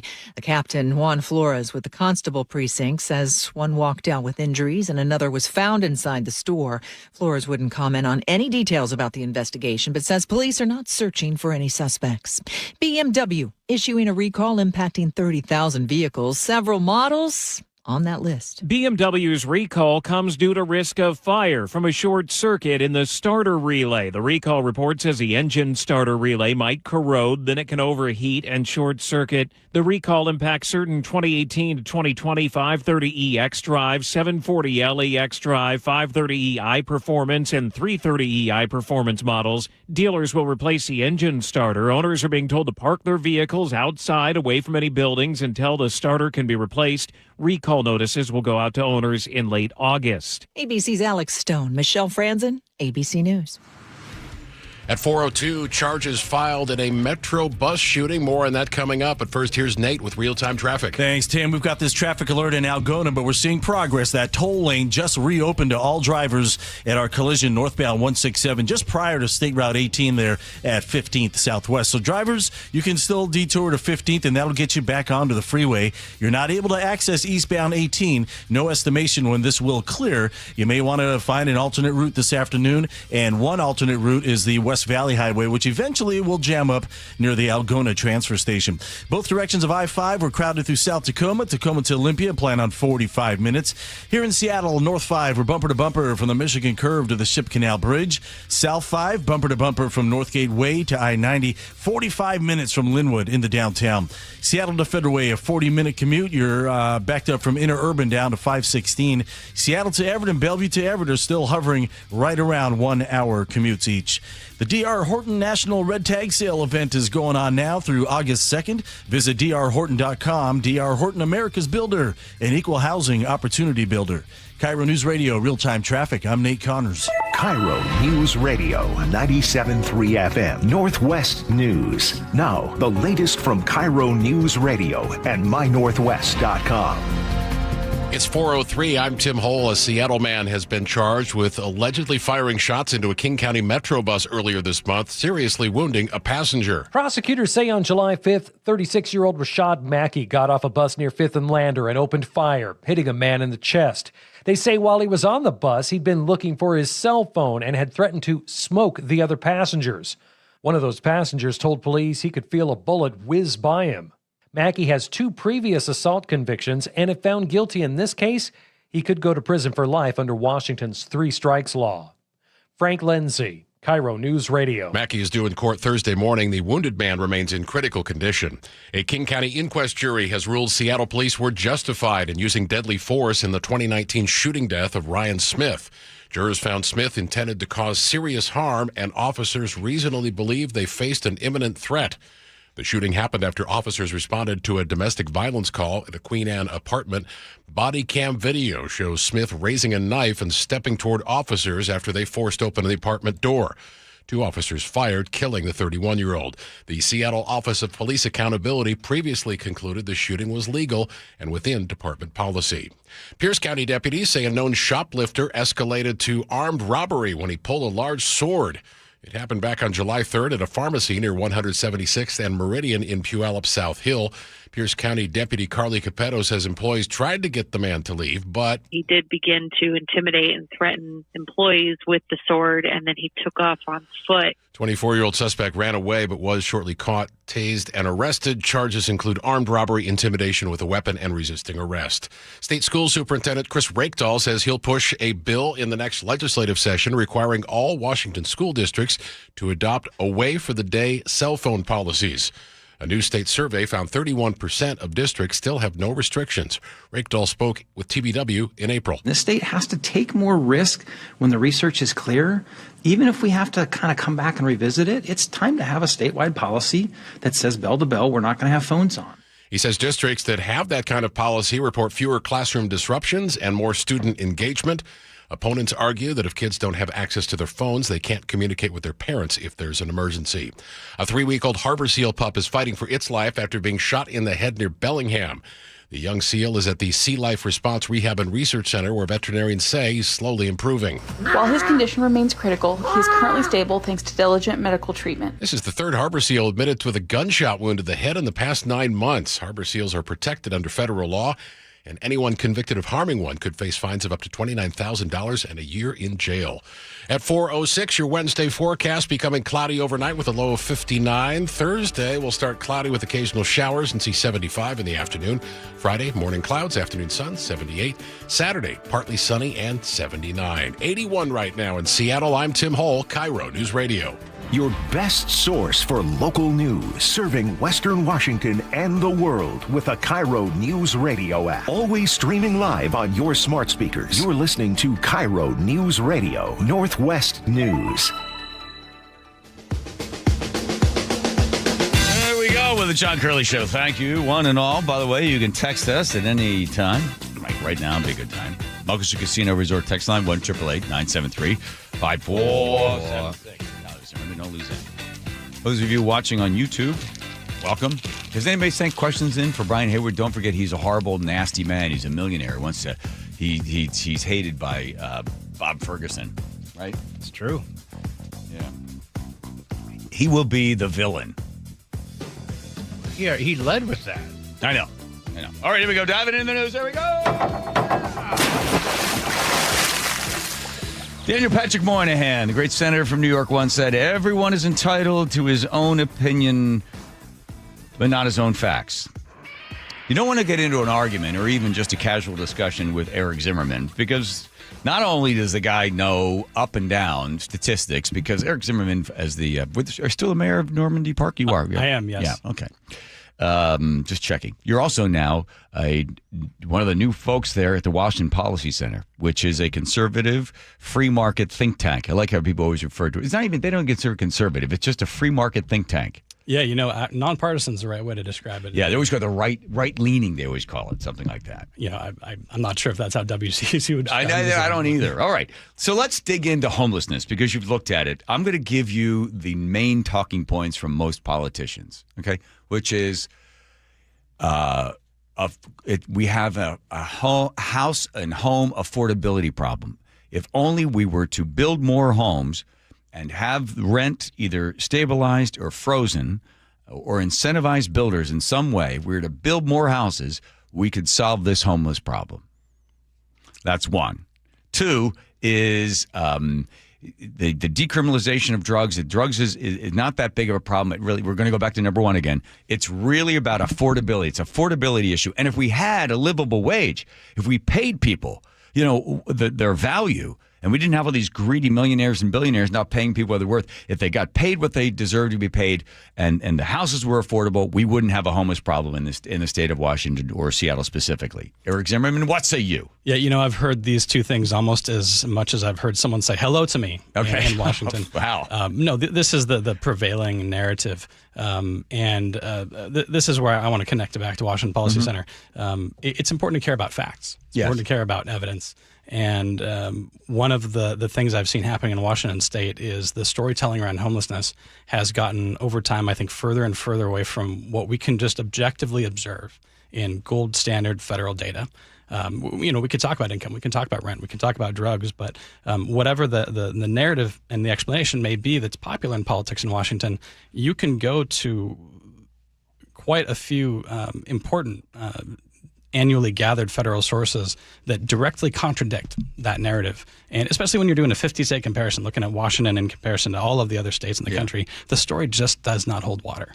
I love the fact first of all, before people consider you to be a cold-hearted conservative, a libertarian, whatever they want to slap on you, you worked with World Vision. I did, yes. I mean, World Vision is probably, I would say, gold standard for the work done to provide care for human suffering around the world. No, that's true. And really over the last several decades, I think World Vision, more than any organization in the world, has been the partner to government to understand problems happening in fragile contexts and other places, understand the problems, build the research and evidence around them, and then build the solutions that work, data-driven, evidence-driven. So that takes you out of the hard, bitter individual that doesn't want to give anybody a break and you don't believe in trying to help people. So let's just look at the numbers. The rent is the problem. If rents were more affordable, if we had more affordable housing, we wouldn't have the homeless problem. Show me the numbers and how you came to them. Yeah. This is a convenient thing to claim if you leave out income. If you say rent has gone up a lot, rent has gone up a lot. The challenge is income has gone up just as much. It's gone up at all levels. So folks who are economically vulnerable, the state has made a lot of changes to minimum wage. And as a result, whether it's one following the other, rents and minimum wage for people who are economically vulnerable has gone up about the same amount. And so the burden on someone who was paying rent in 2014 to 2024, if you're working a full-time minimum wage job, you don't really have increased burden as a result of the changes in Washington State. Okay. So, and then you also looked at rent. You said, okay, so if rent goes up, then they should, on XY axis, they should be paralleling each other. Rent goes up, homelessness goes up. But then you looked at when rent stabilized or started to go down just a little bit, but the homeless numbers continue to increase. And this is one of the biggest challenges, I think, with the story of homelessness being a housing problem is the worst period of growth we had. By the way, there's been a 420% increase in chronic homelessness in Washington State. It's almost 5 times as many people experiencing chronic homelessness and long-term homelessness. Is this since they declared it emergency in 2015? Thereabouts, yeah. Okay. 2014 to 2024. So if you really want to see something just expand, call it an emergency. Well, and the problem is we've become the number 2 state in the country for the total population of people experiencing chronic homelessness. We're number 2 behind California.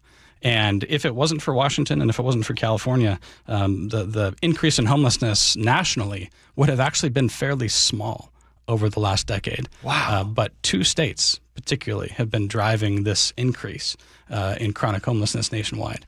And if you look at the worst period of growth, 2020 onward was just a complete catastrophe in Washington. It's unprecedented how much it grew from 2020 onward. But that was a point in which the growth of rent in Washington, it was growing more slowly than the national average, according to the Bureau of Economic Analysis, federal agency. Okay. And this is difficult to reconcile. How are we growing more slowly in our rental costs than the national average at the time in which our homelessness crisis was unprecedentedly accelerating in a way we'd never seen before? So Eric Zimmerman from the Washington Policy Center and also mayor of Normandy Park. So let's check that one off then. So let's not say that it is not a problem of rent and affordability.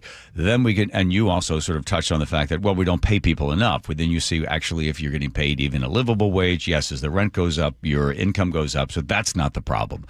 When you talk to people that are in the sort of, as Dory Monson, God rest his soul, used to say, a homeless industrial complex. He used to describe it as a system, much as the much maligned Defense Department is, the defense, right? The idea of just constantly going in war. they didn't really want to, Dora used to say, and other people back this up as well, that the people that are involved in these programs, primarily government, they don't really want to solve the problem because they could put themselves out of business. So they're not really in the business of stopping homelessness. They're almost in the business of just creating more homeless. That's Dory's position. And I'm sure Brandy Cruz, Ari Hoffman, and other people that are advocating from the other side would probably continue that argument. So if it's not the rent and it's not the income and it's not the affordability, when you talk to the people that are in it, they said, oh, it's not drugs and alcohol either. That's only 20% of our people. Do you have the numbers that would counter that? Yeah, the thing we're looking for is to see a big change that matches a big change. And it's not easy to explain a big change by pointing to a small change and saying, well, hey, this small change caused the big change. We're looking for a big change that might have caused another big change. And if you look at Washington State and what's happened with drug overdose deaths and other metrics for drug use, we have had the biggest change that I think exists in the epidemiological record of drug use in America. In 2014, we were 29th in the country, according to the CDC, for drug overdose deaths per capita. Okay. So on average. And when you then fast forward to 2024, we were 4th. And this is against an index of 50 states. Everybody was experiencing fentanyl being bad. Everybody was experiencing methamphetamine being bad. Everybody was experiencing COVID. But Washington uniquely changed more than anyone else in the country. We had the most growth of drug overdose death, almost triple the level of 2014 by 2024. In 2014, I would assume New York or California would be number 1 or number 2 in there? West Virginia was number 1 in that year. West Virginia has problems for other reasons. It's a unique state with an extremely complex and historic set of challenges that go back 200 years. But that's where LBJ started the whole war on poverty, was there in West Virginia. It was on the front steps of this poor house, just describing, this is it. We're never going to have anybody live like this again. But West Virginia was also one of the prime folks that brought the case for opioids against the family that created that. Right. West Virginia got devastated by that. Okay, so then we move up to 4th in the country with overdose, even though, and we knew that the fentanyl, or was in the fentanyl, was so dangerous, was moving from the East Coast to the West Coast. So then why did we become this outlier? That's a great question. And I want to frame this as, let's look at what happens inside hospitals too, because this is an even better framing. Hospitals are everywhere. They're treated the same in the country. If you go up at a hospital in the emergency department, they have to see you and they have to record while you're there. So hospitals tell the CDC who came in and why. Okay. Washington is number 1 in the country for opioid overdoses that show up in emergency rooms where they end up surviving the overdose. Number 1. We've been number 1 for several years in a row, 2022, 2023, 2024. And this is a hockey stick shaped distribution where most states, it's a low and stable level, just like the shaft of the hockey stick. Right. And then you get to the head and we're at the top of it. And on average for fentanyl, as an example, we were 35% above the number 2 state. For fentanyl, and it's recorded by the government in specific ways that might explain some of this difference, but in Georgia, the median state last year, we were 800% above their level. God. And this type of distribution, because there's 90% of hospitals in participating states that are sending this information in, it's almost impossible to explain the difference by saying, oh, it's rent. No, it's policy choices. Right. And to answer your question, I've been talking for too much, but answering your specific question. Here's the sad thing. You can show them these numbers, right? You can bring this data forward. So we are an outlier. In some reason, we are an outlier, and the numbers are extraordinary. I mean, we're not even close. I mean, to go from what 35th away from someone else when it comes to the overdose in the hospitals. But then when you present this to the policymakers and the people that are deciding what to do with the billions of dollars we spent on this, what's the reaction to you, Eric Zimmerman? Yeah, this is a place where maybe I might disagree with some of your colleagues because I don't see a homelessness industrial complex that's malicious. All right. But if you go to a doctor who is an orthopedist, they're going to give you an orthopedic answer to your problem. And this is what I think a lot of the homelessness service organizations do is they give the specific answer they're set up to give. And they don't really look beyond that. And politicians, I think, take the answer that they're given by special interest groups and activist organizations that say, well, it's caused by this. And politicians accept that and say, okay, well, then we need to build a solution that responds to that. But not a lot of people look at this data and say, does our story really check out when we look at the numbers? We have deconstructed the barriers to drug proliferation in Washington State more than any other state in the country. And if you wanted to create a really bad, let's say we wanted to have some city be worse than Seattle, okay, what would we need to do? You would have to, I think, copy what Seattle has done. Okay. And make it almost impossible to have friction with the criminal justice system as a result of using drugs openly in the streets. Okay, so create an environment for me. Lay it out. We want to be better at, and this is, of course, cynically said, we want to be better than Seattle when it comes to drugs, overdoses, and homelessness. Yeah. What's the environment we need to create? First, you would do what Washington has done and a few other states has done, and you would change the consequences for simple possession of drugs from a felony to a misdemeanor. We did that. Yeah. You would also make it difficult for law enforcement officers to contact people and apply legal sanction as a result of open drug use on the streets. We've done that. This is the sort of decriminalization in Oregon and Correct. Washington. Okay. You would create laws that mandated diversion from jail to release. This is the LEAD program. We've done that as well. Okay. And you can go down the list of things that we've done, but the sentencing grid, the guidelines that are given to judges and to prosecutors. You would also defund your prosecutor's office, which we've done in King County. We've left the prosecuting attorney's office with far too few resources to be able to prosecute effectively, particularly drug cases. The prosecutor's office has a backlog in, I think, virtually every type of crime.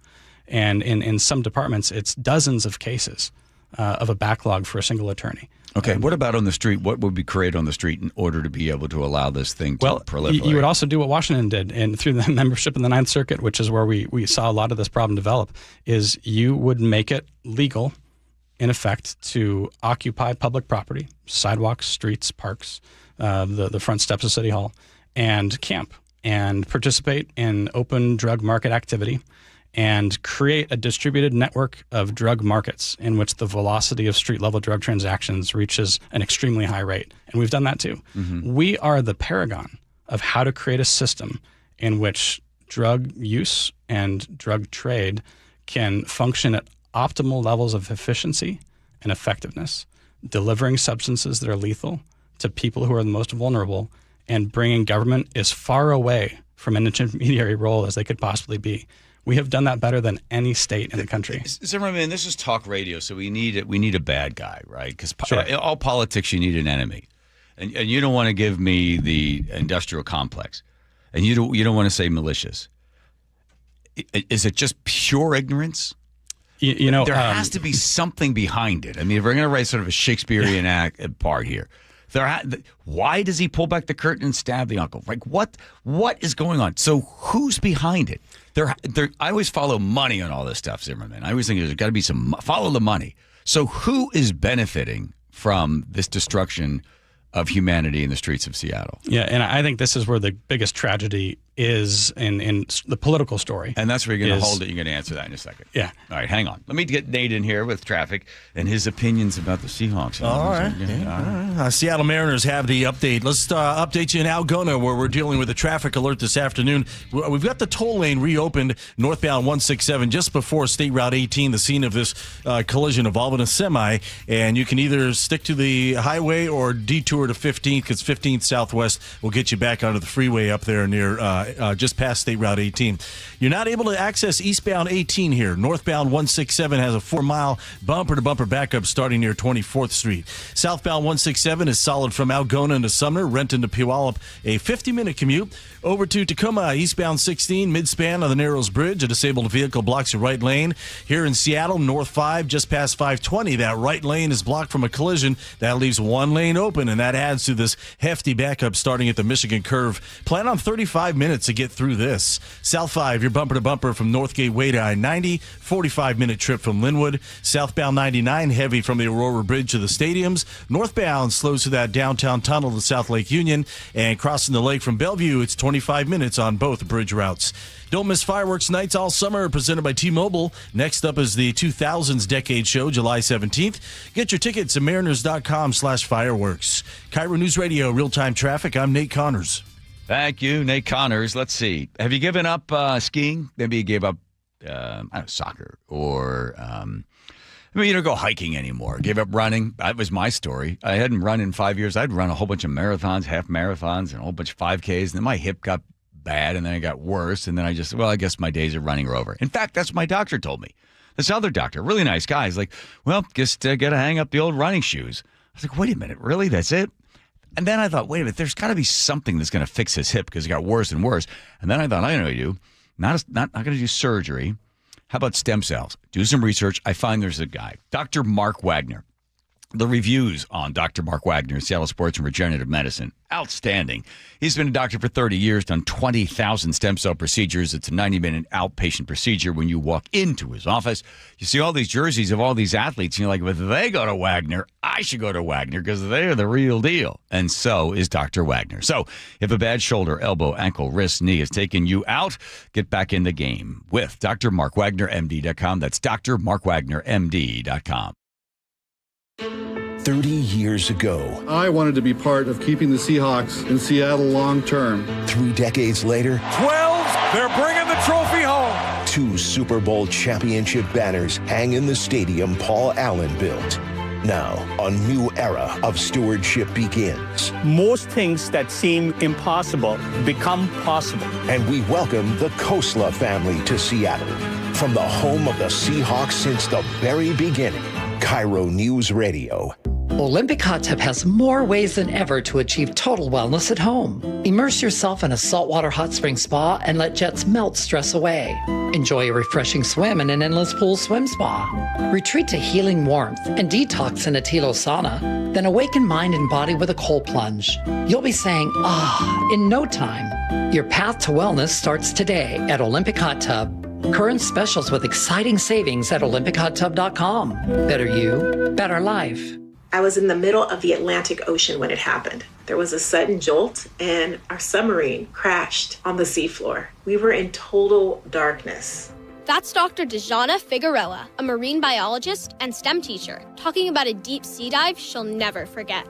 It's funny, when I was a kid, I was afraid of the ocean. And there I was, 2 miles below the surface. But as a scientist, you prepare for that. Using our training and a little creativity, we fixed the sub and finished our experiments. The dive was just too important. Every dive gives us glimpses at things few people ever get to see. Glowing creatures, fiery undersea volcanoes. When we got back to the surface, I kissed the ground and called my mom, of course. But you know what?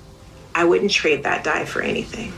Dr. Figueroa uses her passion for STEM to discover new things and make the world a better place. She can STEM, so can you. Check out She Can STEM for more stories and inspiration.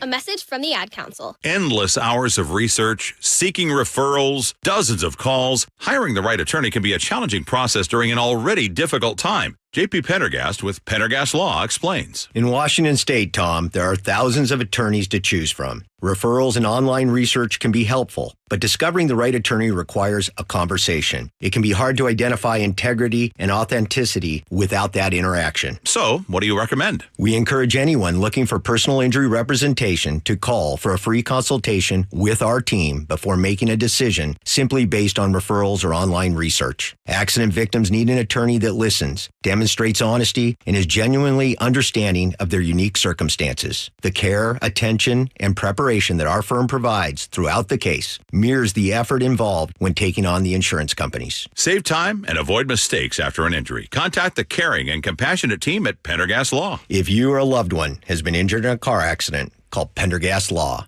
We can help. Hey, Jake Skorheim here. Buckle up. It's going to be a hot summer. And if you have poor or no insulation in your attic, you could be losing up to 40% of your energy efficiency. Fortunately, Valentine Roofing has you covered.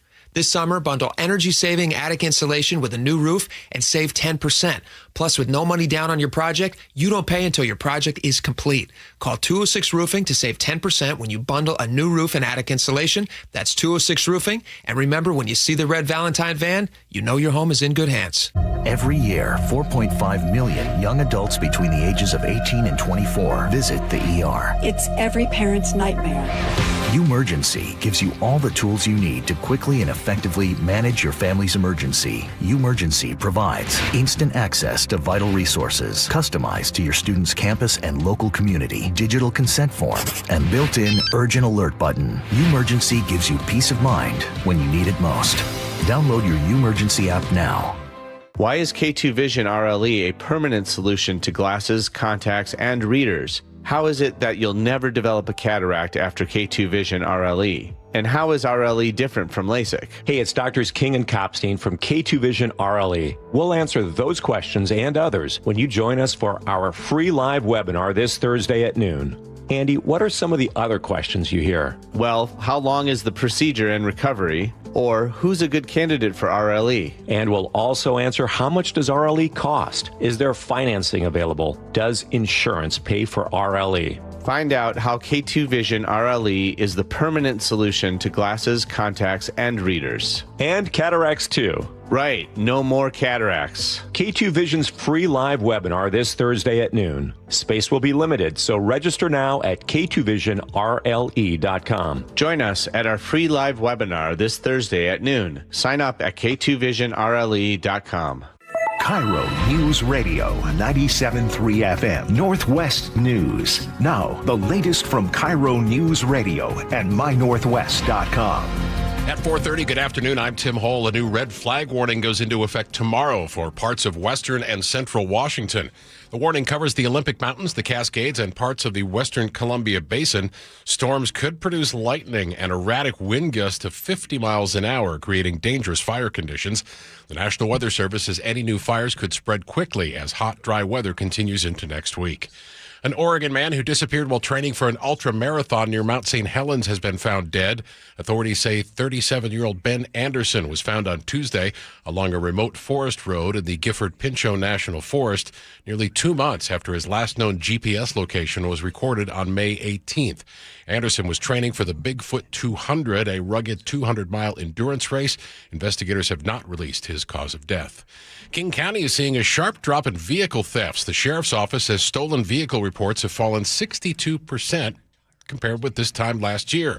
Deputy Cameron Gomez tells KIRO 7 TV simple steps like locking your car, keeping key fobs out of sight, and using a steering wheel lock can help prevent theft. He also recommends you bring your garage door opener inside. Even in your driveway, they'll crack your window, grab your garage door opener, and now they're in your garage stealing whatever you keep in your garage. According to the numbers, Burien had the highest number of car thefts in the past year. Seattle leaders heard strong opposition today to future AI data centers as they consider extending the city's one-year moratorium. Nearly every speaker urged the council to keep restrictions in place. Our land, water, and energy resources are finite, and they should be allocated based on our public priorities. Data centers must pay for new renewable energy and all associated grid costs. We should require data centers to pay for new renewable power and associated grid improvements, or we should ban them. Residents deserve a voice in deciding what AI infrastructure is actually needed, and based on community conversations, how much data center capacity should be built out. No vote was taken. The hearing is part of the city's review of the moratorium while staff study potential long-term regulations. Seattle City Council voted unanimously this week to expand the city's utility discount program. Right now, a person must earn less than $48,000 a year to qualify. Under the expansion, that goes up to $66,000. Sponsor Dan Strauss says this could save some families more than $1,000 a year. This is about making life more affordable for working families fast. The change will open up the program to 31,000 new households. Washington employers added an estimated 5,400 jobs in June, but the state's unemployment rate remained unchanged at 5.2%. Job growth strongest in restaurants, hotels, healthcare, and education, while manufacturing and business services posted losses. Washington's chief labor economist, Annalise Vance Sherman, says it appears the World Cup helped boost those job numbers. The majority of the growth, when we're looking at that June employment number, it showed up in food and drinking places, so our restaurants and bars, especially in the Seattle area. When we look at the accommodations piece, that was relatively flat. The national jobless rate dipped to 4.2%. At 4:33, let's go to our real-time traffic desk. Here's Nate. Thanks, Tim. Subaru of Puyallup got the update. We've got an update for you at our traffic alert through Algona, northbound 167. Our collision just prior to State Route 18 at 15 Southwest. Still blocking both general purpose lanes. That toll lane is open to all drivers, and you're not able to access eastbound 18 because of this. Northbound 167 has a 4-mile bumper-to-bumper backup starting near 24th Street. Over to Tacoma, eastbound 16 midspan on the Narrows Bridge. Still got a stalled vehicle blocking your right lane. Both directions of I-5, we are struggling between Fife and State Route 18 and Federal Way. Seattle to Federal Way is a 35-minute drive. You're slowed interurban down to 516. Heading through Seattle is a slow roll today. North 5 just past 520. That right lane is blocked from a collision, and that adds to a hefty backup starting almost near Albro. Plan on 35 minutes to get through downtown. And then South 5, bumper to bumper from North Gateway to I-90. It's a 45-minute trip from Linwood. And Everett to Marysville, 25 minutes. It is solid from Highway 2 all the way to 529. Subaru of Puyallup has dependable, fuel-efficient, all-wheel drive models, including the redesigned Subaru Outback. Find stress-free pricing and offers at SubaruofPuyallup.com, your stress-free dealership. KIRO News Radio, real-time traffic. I'm Nate Connors. Partly cloudy overnight tonight, low of 59. Overcast with occasional showers on Thursday, high 75. Afternoon sun returns on Friday after morning clouds, high 78. Saturday, partly cloudy and 79. Sunday, sunny and 82. It's 82 right now in Seattle. I'm Tim Hole, KIRO News Radio. Your best source for local news. You're listening to KIRO News Radio, Northwest News. KIRO 7 Pinpoint Alert Days. Your advance notice to stay safe. Heat, smoke, and summer storms when weather threatens to disrupt your day and your plans. KIRO 7 sounds the alarm and alerts you days in advance. Stay informed, stay ready with KIRO 7 Pinpoint Weather only on KIRO 7 TV. Well said, well read, Joe. I can't do a Bucky song. I can't. There's nothing written there. No, because Eric Zimmerman's here from Washington Policy Center. He's the mayor of Normandy Park. Just one line, Bucky. Auto Service Center. Thank you. Is this a good song? Could have been great. I can't do that. No, He's you can't. here. You can't. It's like the World Cup. We move all the homeless away, and then the people leave, and then we let the homeless come back in again. Speaking of homeless. Eric Zimmerman, Washington Policy Center. Welcome aboard. When did you join the Policy Center? What, just 3 days ago? Yeah, no, this is day 3. Wow, look at you. All right, you made the big time here on this trying show. to stay busy. Wow. Yeah. All right. Here I love about your research. First of all, during the commercial break, you told me you were doing all this research just on your own. Nerd. You did this, and then Washington, you bring it to the Policy Center, and you are being able to explain to everyone. The argument, or what you wanted to look at is, if everybody says it's affordability problem, if we have more affordable homes, then we wouldn't have the homeless problem. So then you looked at, well, look at this. The price, the rent of homes in Seattle and King County, specifically Seattle, they actually decreased these couple of years. It was 2020, somewhere in there. But yet the homelessness started to go up. You said, well, that's interesting. It's not an affordability problem. And then people said, well, the problem is it's income. You don't have enough money. We need to have a livable wage. So then you looked at the what people are making, and their wage went up every year, so they were okay. So it wasn't about wage and wasn't about affordability. Then you started looking at the problem that we have created that is very unique to the state of Washington.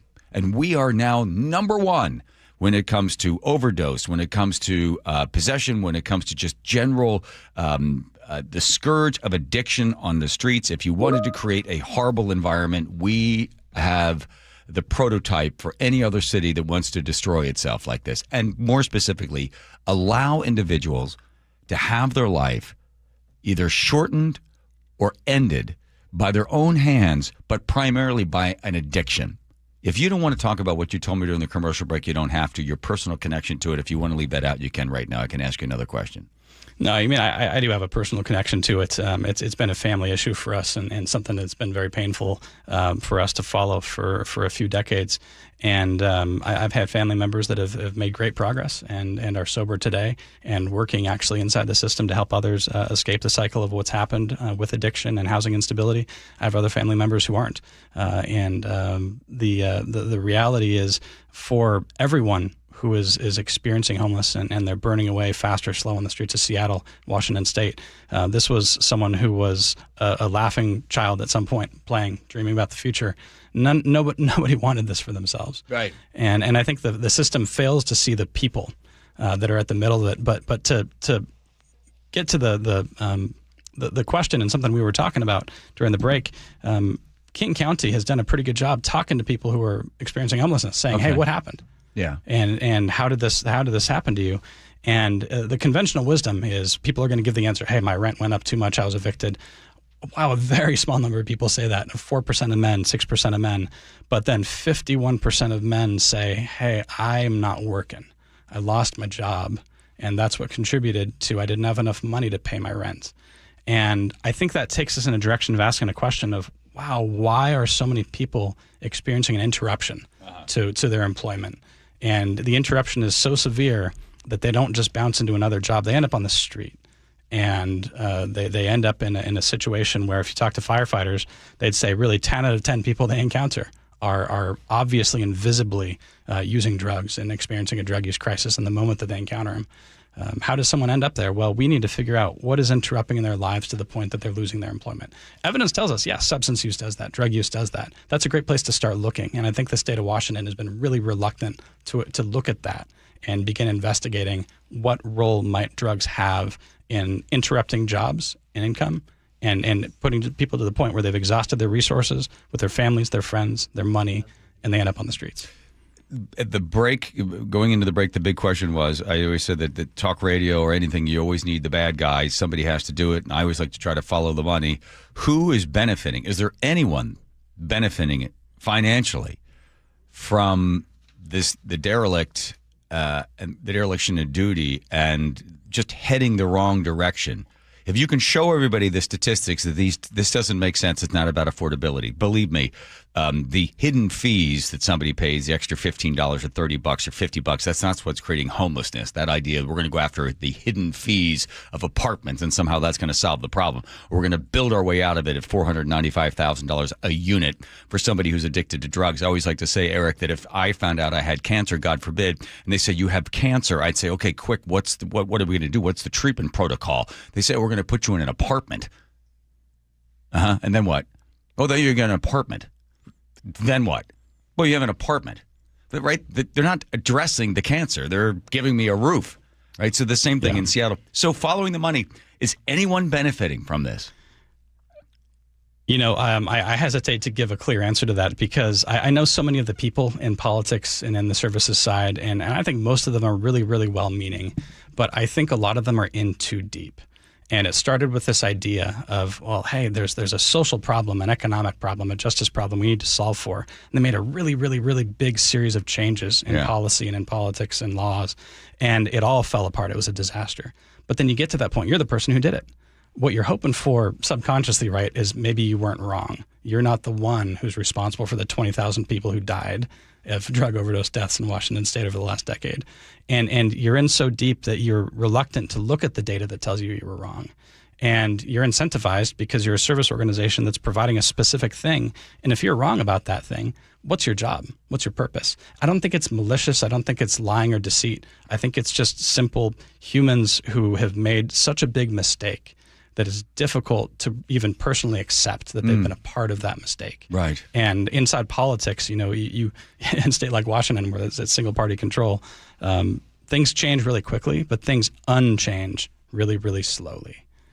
If we look in the final 1 minute, if we look at San Francisco, there's a sea change occurring there. I mean, they have decided that we are going to turn this car around. And even though we've been heading 10 miles in the wrong direction, it's going to suck to go back those 10 miles.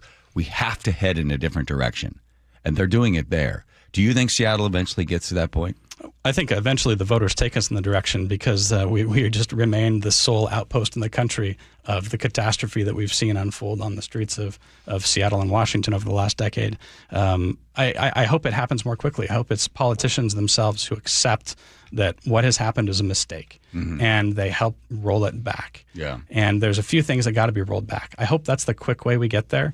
If that's not the way we get there, eventually voters are sick of it and they see that we're the only one left that's this bad. And the voters take us in that direction. That's the slow change. Well, that's the voters took us back to the left again. Yeah, well, voters are fickle. I mean, what can we say? It's the sad part of it is you always say, you know, one death is a tragedy, two is a statistic, right? So that's the sad thing is we're into the statistics and not the humanity. So to get back to remember the one. Eric Zimmerman, welcome to the Washington Policy Center. Continue the great work. You can follow Eric's work, and you can read the study that he was quoting from earlier, and you can see the numbers. He lays it all out, doesn't do a final conclusion for you, which I find to be quite refreshing. He leaves it all up to you to determine, well, let's see, if it's not affordability and it's not income, what are the other possible problems that have us at the top of the charts of homelessness in the United States. Eric Zimmerman, Washington Policy Center, thank you. Thank you, John. This has been a lot of fun. Good. All right, good. That's the point. All right, here comes Nate checking traffic. Nathan. Brought to you by Harborstone Credit Union. In Algona, good news. All lanes just reopened. Northbound 167 at 15th Southwest, just prior to State Route 18. You can now access eastbound 18. Northbound 167 is still backed up bumper to bumper to Stewart, and this will start to improve pretty quickly at this point. Here in Seattle, westbound 520 mid-span, a collision blocks your right lane. You're backed up to 84th. North 5, just past 520, that right lane still blocked from a collision, and your bumper-to-bumper backup starts near Albro, 35 to 40 minutes to get through this. South 5 is bumper-to-bumper from Northgate Way down to I-90. It's a 45-minute drive from Linwood in the downtown. Bellevue to Renton on 405 is going to take you a half hour. Heavy volumes from 520 all the way to Northeast 44th near the VMAC. And Bellevue to Everett and Seattle to Everett are both taking you 1 hour. Earn up to $30 a month just for using your Harborstone P&W Cashback debit card. Open your free checking account online today at harborstone.com/cash. KIRO News Radio real-time traffic. I'm Nate Connors. Everybody's got a guy, right? You got a guy that does the roof, or a guy that fixes your car, or a person does this or that for you. So I got a guy for you. I got a guy. If you got a bad shoulder, elbow, ankle, wrist, knee, whatever it is, it's bugging you, and you think about surgery, hold on a second. How about a stem cell procedure? What do you know about stem cells? Maybe a friend of yours had one done 20 years ago. Have you heard about the latest and how effective these are, these stem cell procedures? You want to go to the guy, my guy, Dr. Mark Wagner. I'm telling you that because he fixed my hip. Thank you, Dr. Mark Wagner. Same story can be yours as well. He's done more than 20,000 of these stem cell procedures. It's a 90-minute outpatient procedure.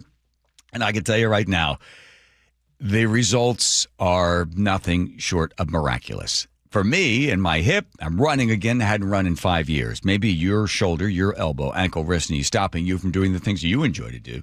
You enjoy going skiing, playing tennis, hanging out with the grandchildren, just even going for a walk. If it's painful for you, the answer could be your own stem cells.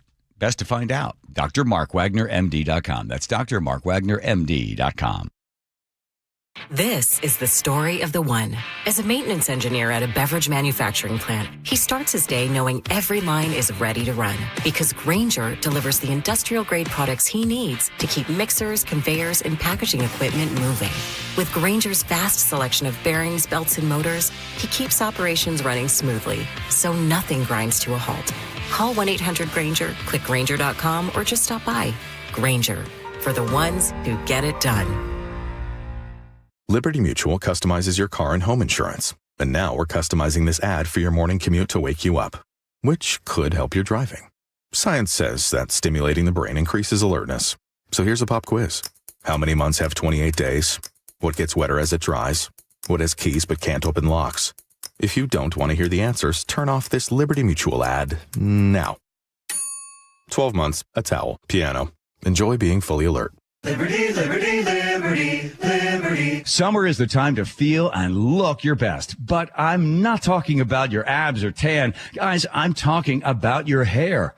Restore that bald spot, reverse your receding hairline, or add volume to thinning during Advanced Hair's once yearly summer savings event. Advanced Hair's simple one-day treatment begins to regrow your very own hair the very next day, and they guarantee your new hair will grow. They are the team that addressed my hair loss, and I recommend them to everyone. Take advantage of your flexible summer calendar and get the most hair for your dollar. Advanced Hair's summer sales event is on for a limited time. So get the details and schedule your free consultation today. 425-449-8185. One-day treatment, life-changing results. With Advanced Hair, your new hair is guaranteed to grow. Check out the incredible before and afters and make the call now while their summer savings event is still on. That's 425-449-8185 or advancedhair.com. This is Justin Shirley, CEO of State Roofing and Exteriors. Our summertime savings event means zero down, zero payments, and zero interest for up to 24 months, backed by our unbeatable warranties. Call 866-ROOF-ROOF or visit stateroofing.com today. Our local tax expert and advocate, Greg Nunn, understands the pressure that comes from owing money to the IRS. Don't let that pressure build. Call None Better Tax Resolution. From stress to success with IRS Solutions. Google NUNN. None Better Tax Resolution. Guys, did you know your testosterone level impacts your energy, libido, sleep, weight, hair loss, mood, and even ED? And right now, Revive Men's Health Seattle will check your testosterone for free. They've helped thousands of men since 2011 feel and perform better. They're so confident they can help you, they even guarantee it. Schedule your free testosterone test, exam, and consultation today. Call 206-529-1111. That's 206-529-1111. Or visit ReviveMen'sHealth.com. And the match is about to begin. Most of the team is out with COVID-19, so there'll be some substitutes tonight. What's this? We have an unexpected guest on the field. It's a dog. Well, they could do with extra players. She's going for the ball.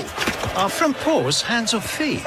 Soccer season is full of surprises, and COVID-19 could be one of them. If you test positive, prescription medications may help. Ask your doctor if they're right for you. Learn more at PfizerForAll.com. Sponsored by Pfizer.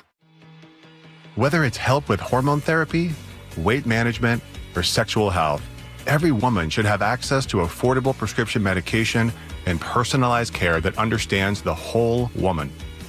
Join me, Dr. Doug Lucas, clinical lead of hormone optimization and longevity at LifeMD, along with other leading experts on the podcast Here's Something Good on Women's Health and Longevity. To learn more, go to lifemd.com. At Seattle Children's Hospital, 1 in 3 patient families can't afford the food their kids need to heal. A child recovering from surgery and the family struggling to put nutritious food on the table. That's why Seattle Children's, Safeway, and Seahawk, Jackson Smith and Jigba launched the Food First Project to fight pediatric food insecurity by providing grocery cards, produce vouchers, and food as medicine programs for families. No barriers, just help. 12s, we need you. Learn more at Safeway.com. Again, that's Safeway.com. Jazz Alley invites you to experience the soulful sounds of South Africa's own Jonathan Butler, a trailblazing voice in jazz, R&B, and soul. July 16th through the 19th, tickets at jazzalley.com. Next up, Avery Sunshine.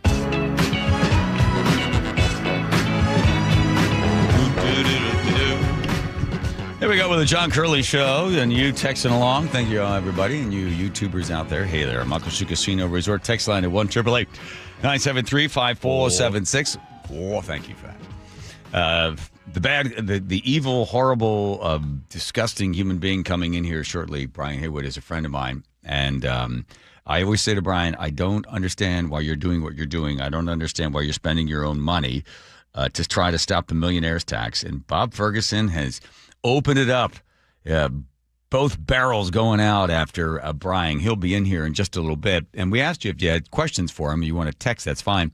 But here's something from our governor. This is at the press conference, I think just yesterday. Look, Washingtonians are going to be facing an important choice in November regarding the future of the millionaire's tax. Yeah.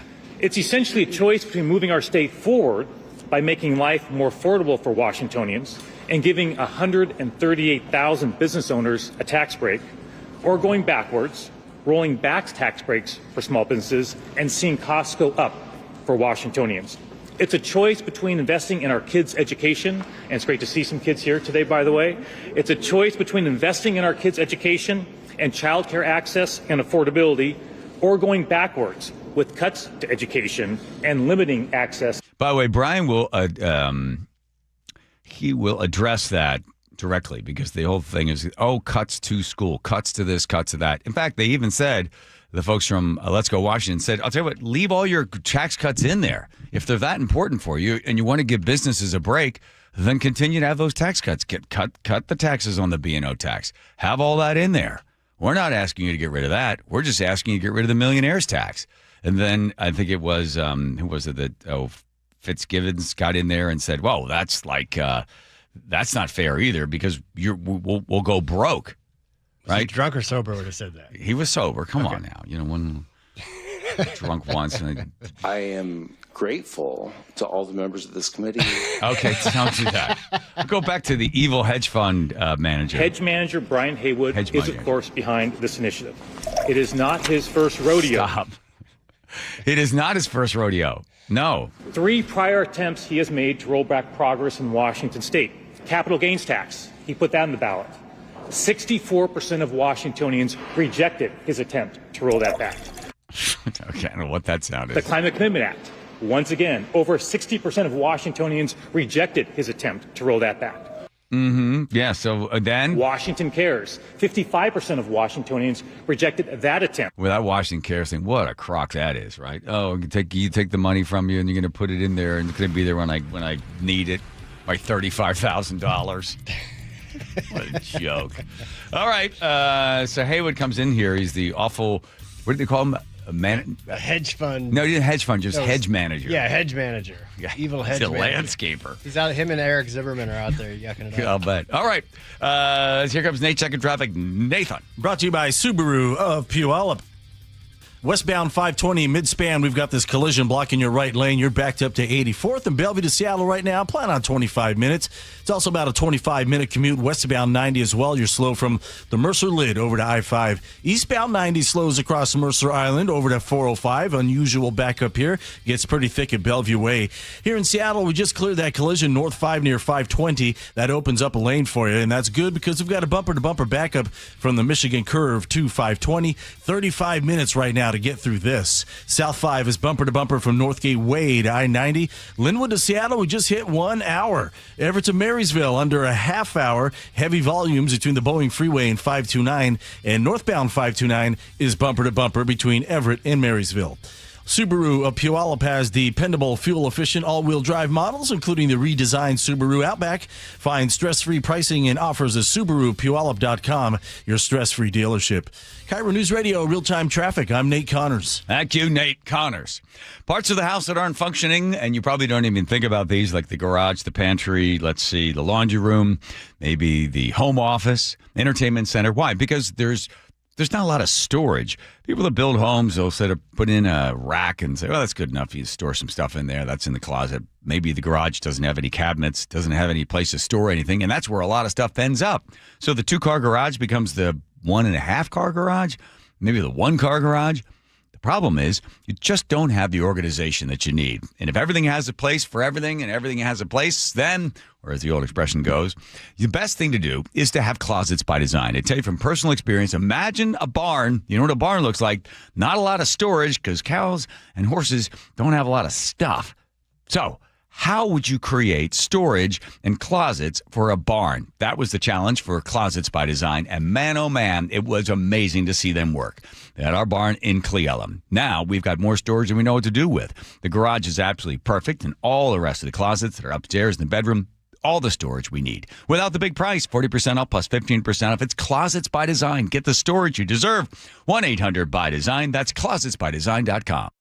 This is a special alert to all Americans who own a vehicle with less than 200,000 miles with an auto warranty about to expire or with no warranty coverage at all. Due to a decline in the economy, CarShield is announcing a low-cost month-to-month vehicle protection plan that is now available to the public to save any driver out-of-pocket expenses on future auto repairs. Call now to find out how you can pay almost nothing for covered auto repairs. Yes, you heard that correctly. Pay almost nothing for covered auto repairs. An open phone line has been established for all drivers to call for a free quick quote. Call 800-292-4541 now. Drivers who are covered will not have to pay for covered repairs again. This protection plan is at an all-time low. Additionally, drivers who activate this vehicle protection today will also receive free roadside assistance, free towing, and car rental options at no additional cost. Call us for your free quick quote today. 800-292-4541. That's 800-292-4541. What do you have to lose? Call 800-292-4541. Again, 800-292-4541. KIRO FM and HD1 Tacoma, Seattle. Honey, did you invite the minions over? Well, you know how we talked about getting Wi-Fi from Xfinity? Yeah. I ordered it this morning, was online in minutes, then they showed up. So they just came over to use the Wi-Fi? They even brought their own devices and spell book. You didn't give them the new Wi-Fi password, right? No. That's good. I gave them our old one. Because Xfinity lets us keep the same network name and password so devices connect instantly. What do they want Wi-Fi for anyways?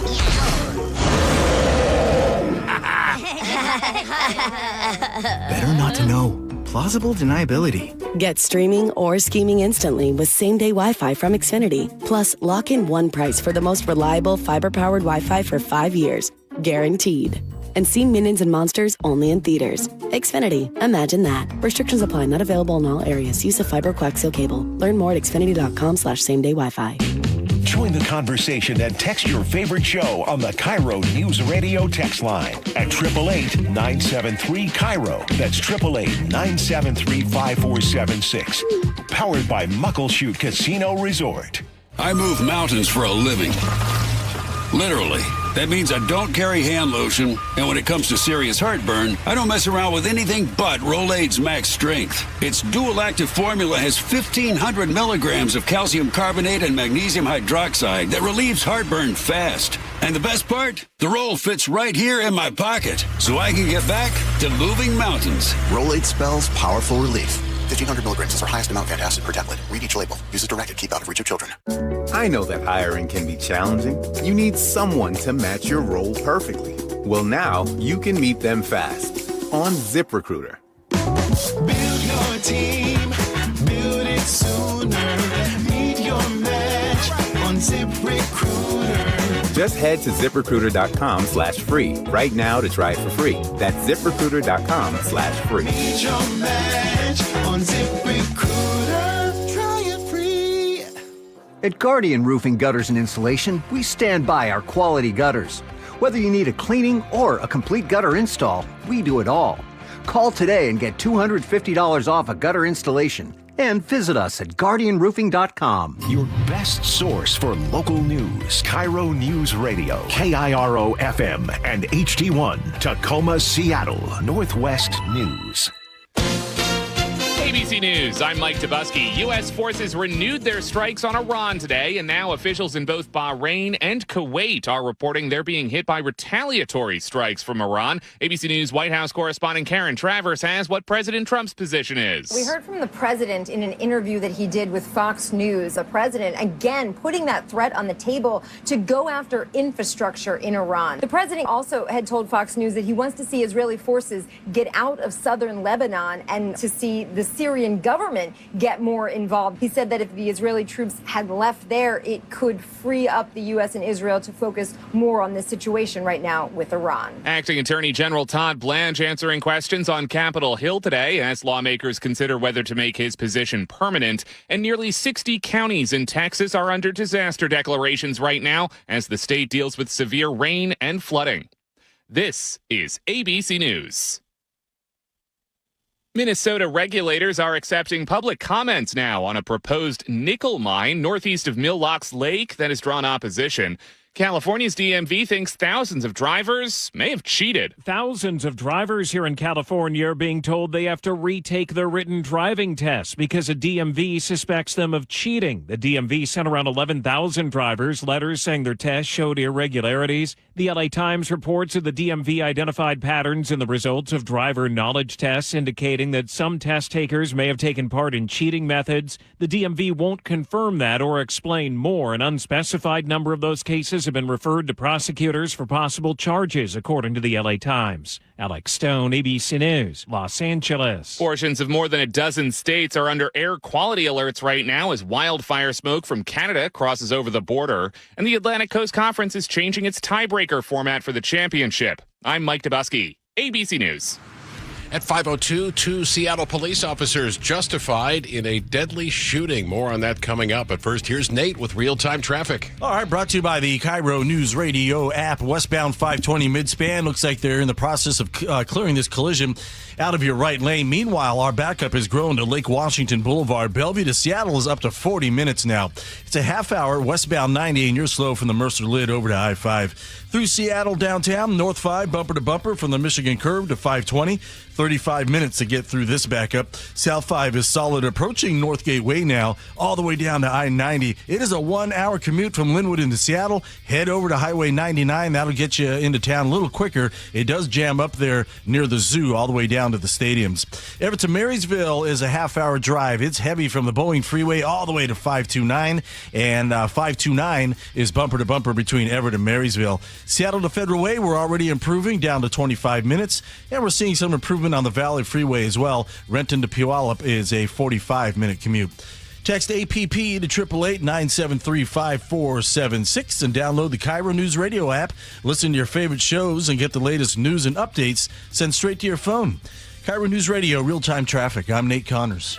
KIRO News Radio, 97.3 FM, Northwest News. Now, the latest from KIRO News Radio and mynorthwest.com. At 5:03, good evening. I'm Tim Hall. A King County inquest jury has ruled Seattle police were justified in using deadly force in the 2019 shooting death of 31-year-old Ryan Smith.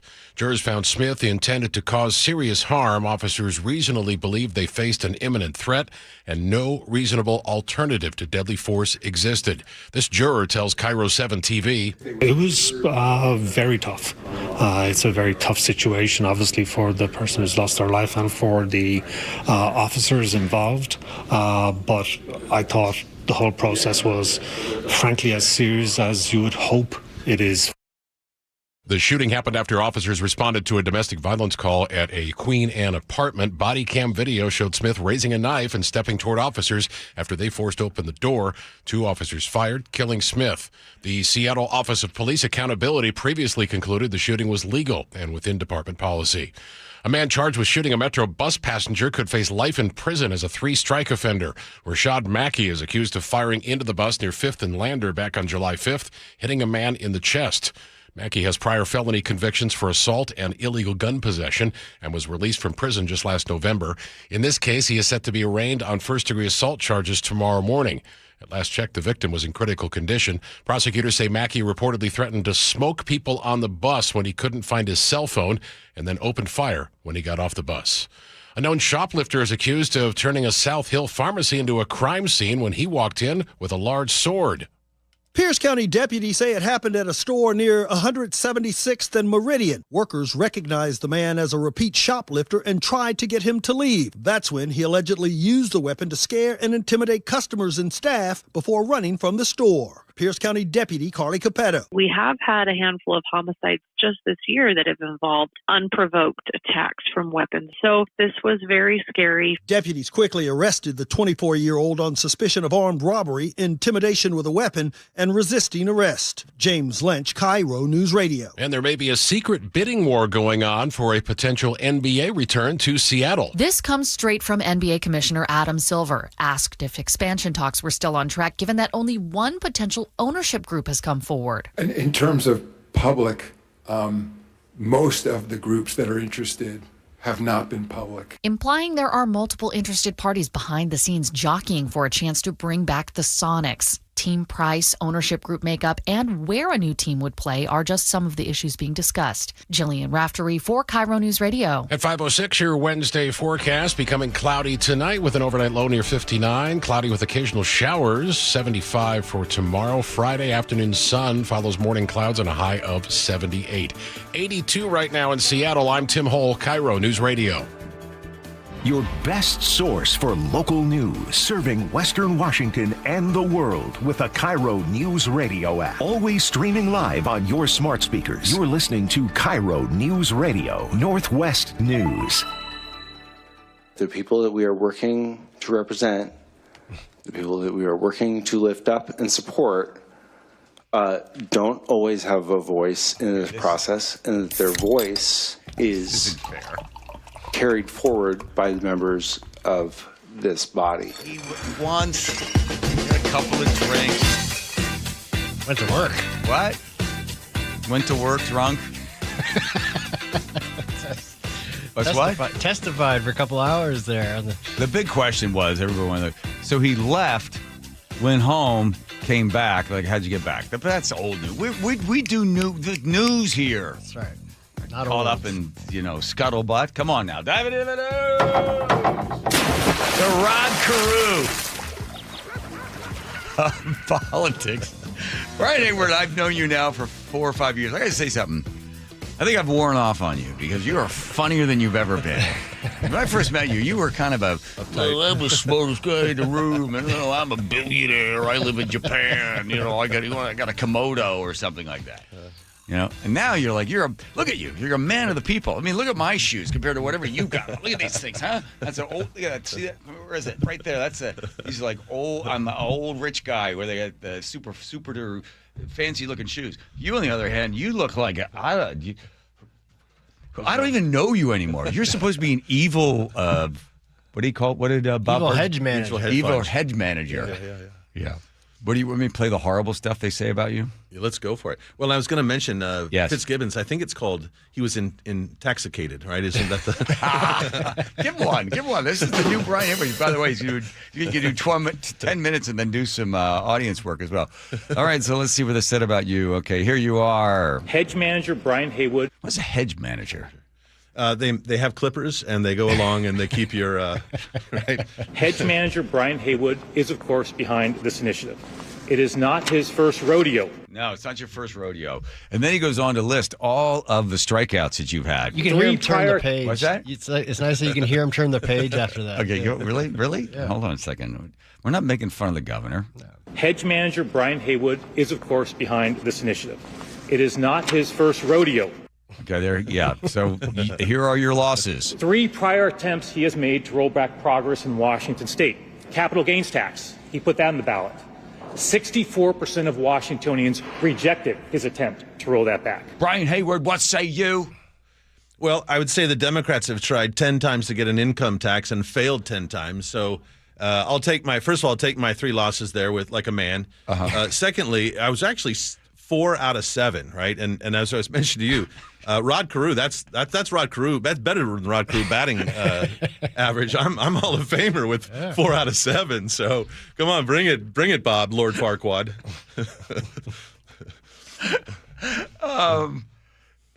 How much money are you spending of your own? Because I went on a big tirade the other day. I heard you. It was great. Yeah, the third hour was great. I was mad because here's why and I thought about it this morning. I knew you were coming in.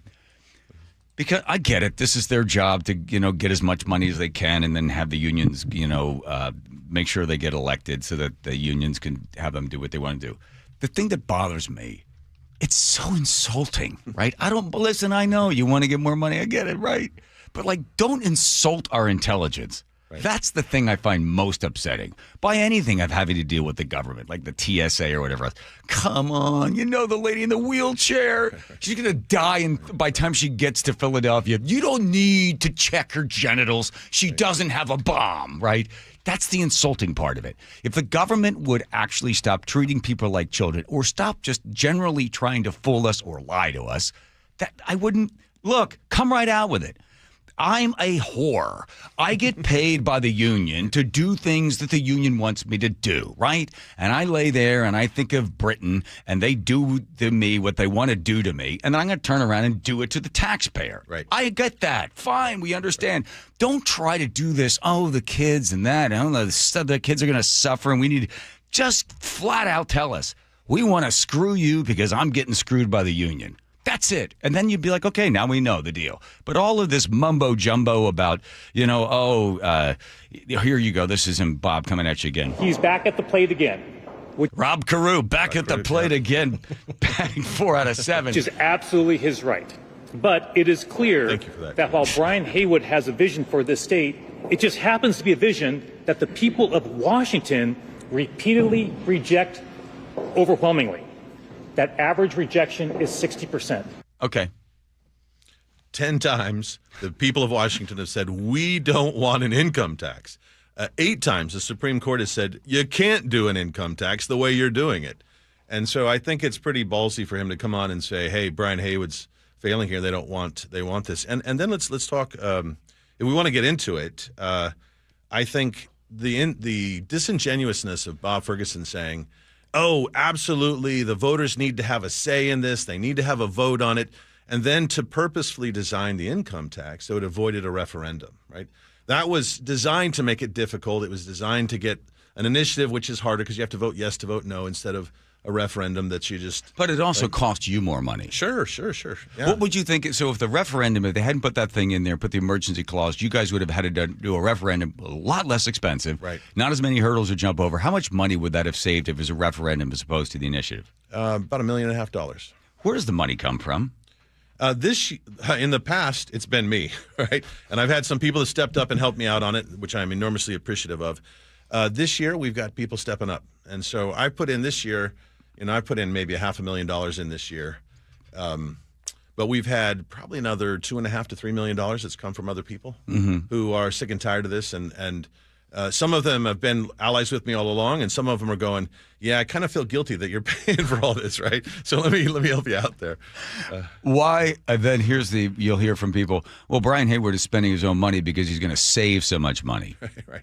Well, I need to make about $250 million just to break even on what I've spent so far. So I don't know that I'm probably the dumbest investor ever, right? If that's what I'm doing it for. The money I've spent, you'd asked me before, you can find it on. I've spent over $10 million overall, doing all these different initiatives. Okay, why? Because Brian, you and I had this conversation on this really windy day out there in Kittitas. Yeah. I said, just give up, like so many other people are giving up. So many other people fleeing the state. You could go anywhere. You've got a very nice place where you live. I've been there a couple of times. The barn is really nice. It's a beautiful home. You got everything there. You could go anywhere else in the United States. You have a great home in Japan, right? Yeah. Just leave. Well, I was thinking about this morning. I every morning I go and walk my dog out around my ranch, right? Yeah. I've got this beautiful ranch in the middle of Redmond. It's sort of a special property.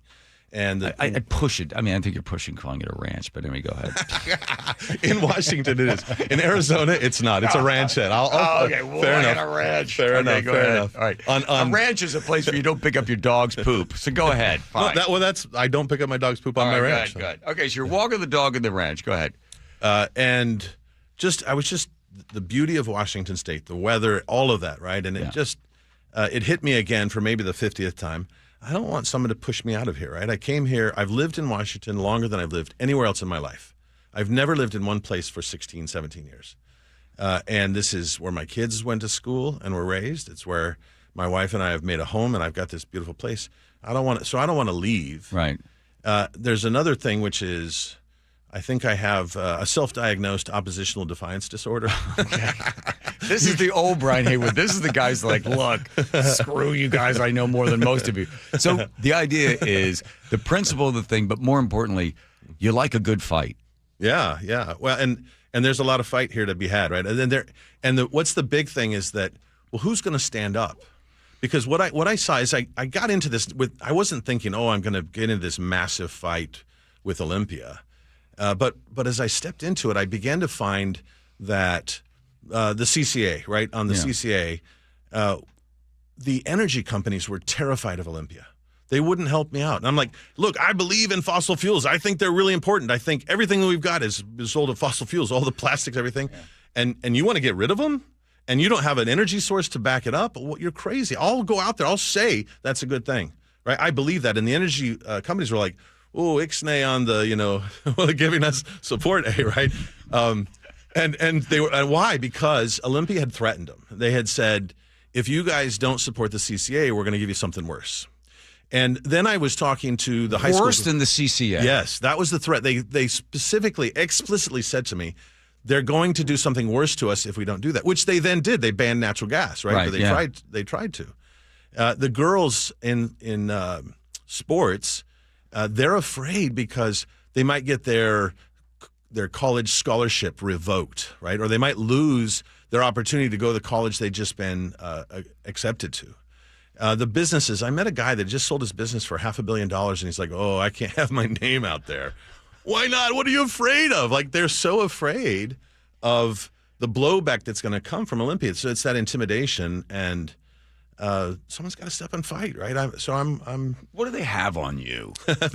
What do they have on me? Like, what if they did, I wouldn't be doing this, maybe. See, that's it. So, but I'm a Mormon, so there's not a whole lot for them to get on me, right? I don't drink and I don't whore around, so what are they going to get on me, right? Yeah. They're like, okay, now where are the golden plates? Yes, please. They can. Yep. Yeah. But if they have questions about that, there's these two young men that tell me your address, and I'll send these two young men to your house, right? Give them a rib shot for that. You're so stingy on the rib shots. All right. So you spend $10 million. You're going to continue to spend more. Tell us about the oncoming battle that we will be hearing on the airwaves and through social media. What do you think's coming our way? I heard last year that the legislature and the group, they really wanted to challenge me into filing an initiative. And they had two reasons to do that. One is they'd done polling, and if they can make me the rich bad guy, they think they can win on the polling. And second, they wanted to take it to the Supreme Court, right? And they believe that they've now 7 out of the 9 justices there were appointed by Gregoire, Inslee, or Ferguson. And so even though they're all the incumbents when they get elected, right? Jamie Peterson's own words were, we want to force the Supreme Court to change this precedent, right? And so I think that there'll be two things that they say. One, Brian Haywood's bad, rich guys are bad, right? That's part of the message. And you heard it yesterday. Right.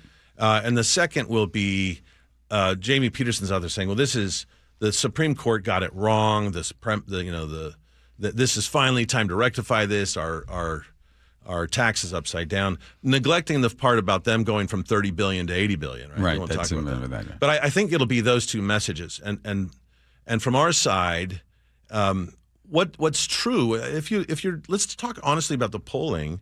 I've seen polling that says if they can pin this as, hey, this is only going to stick on millionaires. It's a good, nice kick in the crotch to millionaires. Yeah. People will vote for it, right? They'll vote to sustain an income tax. But in the polling that we saw, and I don't like doing push polling on our stuff because I don't think it's very valuable. When we ask people, do you think this income tax is coming for you? Just asking that question switched people. They went, it is going to come for me. And so that's the battle right there. The first battle, if you listened yesterday, I'm not sure which was said more, Brian Haywood, bad Brian Haywood, yeah. Or millionaires tax, millionaires tax, millionaires tax. Yeah. This is a tax on everybody. And I think that's part of where the battle will be for the minds of everybody that's not had their mind made up about it yet. Yeah. So the other part will be, the commercials will be not only about you, they'll have two different ones. One is that you're a horrible person. The other one is going to be, if this goes away, then kids will not be able to read. I mean, and already, no more diapers. We're going to ban diapers. Right. You heard that yesterday a lot as well. That was really striking. To me, yesterday's with Bob Ferguson, they're leading. I don't know if he's going to give file with the PDC for his contribution in kind to the No campaign there, but they were saying, and the image I had as I was listening to it yesterday is that they've got this crippled child that they've got a gun to their head, and they say, if you don't pass the income tax, the kid's going to get it, right? Yeah. They're already funding all these things, and are they though? But yeah, most of the stuff they're already funding. They're just saying more money will go to these things we already fund, and if the income tax gets passed, we're going to have to cut stuff. When you designed this, you said you specifically designed it so they wouldn't be able to say that. Will they be able to say that? No, not with truth. So there's two parts to it, right? There was some specific taxes, for example, the sales tax on diapers and personal hygienes and those kinds of things. Right. They put a tax cut on those items, and it's not tied to anything. And so when we designed the initiative, we said, great. I don't think they should have been taxing diapers for the last 20 years, so it's about time they got rid of a tax on diapers. Let's keep that. Mm-hmm. The Washington families, the tax credit for Washington working families, right? Fine, keep it. I don't want to take it away. Yeah. And so we left that in. And if you listen to them yesterday, they're like, but we were going to give more money, and right? And if the income tax gets repealed, then all these people will not get any money. Right. Yeah, they will. Whether you vote yes or no, people still get that money. It doesn't take any money away from it. Well, they'll try to combine those two. I added it up because you get a tax break on shampoo and diapers. It adds up to be $10 a year. Here's Bob was asked about reduced funding. Yeah. Are you committing to veto additional revenue in the upcoming legislative session? Yeah, well, I appreciate you're asking what I would do about 8 months from now or whatever it is. What I'm focused on is proposing budget that I propose. That's what I control. That's what I do. That's what I'm focused on. So I'm going to, if I can just finish, I heard the question. If I can finish, if that's all right. What I'm going to do is propose a budget that does not raise taxes. I'm having meetings with legislators where I'm being very clear about what my expectation is for taxes this coming session, because there has been a lot of taxes, billions of dollars in taxes raised in the past couple of years. So that's going to be something that's going to be important to me, that I'm communicating directly to legislators rather than here in a press conference. Legislative session hasn't even started yet. Happy to take those questions once we get going legislative session. But okay. He's got a deficit, enormous deficit coming up. And this guy hasn't even thought about the budget yet? Come on. Really, Bob? I mean, I don't know. He's got 8 months to think He's got about 8 months. Yeah. Oh, we got to fill that $10 billion hole somehow. Yeah, what's on my schedule on Tuesday? Here it is. It's Monday afternoon. I better take a look at that deficit. At a press conference in Ferguson announced the launch of a campaign to fight the repeal on the income tax. That's his whole thing. Yeah. All right. So the good news is you've got a checkbook. You're going to write some checks. You're also talking to some deep pockets and seeing if they will step up this year and also be able to give you the money because you just simply ran out of funding. Yeah. Every time they fired one of those cannonballs of misinformation over the bowels of anybody that was listening, the last year, or what was in 2000, what was the one, all the 2004 and stuff, they started flying around. You guys didn't answer. So then people are like, well, I guess, they are going to be doing genital checks on people that are trying to play sports and they're going to do this and do that. So you lose on those. But now you get the money together. Every time some ad runs where they're talking about how horrible Brian Haywood is. Do you have any music that would be good for Brian Haywood music? Yeah. So be like, they get the real sad, deep, horrible. Brian Haywood doesn't drink coffee. They should be happy with their Starbucks hatred. But he doesn't drink alcohol, but he's coming for you and your children. And he's Mormon, and he'd probably have 50 children if he could. Tell Brian Haywood he's wrong. Tell him go back to being a hedge clipper. Brian Haywood wrong. Just paid for SEIU 770. That's right. I like that's got a catchy beat. Why is the union in it? Because this is a straight self-interest. And all the unions are in it. There was one of the things that we did cut was there's something called like Fair Start or something like that. Oh yeah. And that actually gets cut. And it's all about funding the collective bargaining agreement that the unions all signed, right? Yep. And if you look at where this money is, this is. Okay, you gotta stop talking. Do you have like 5 minutes to hang out?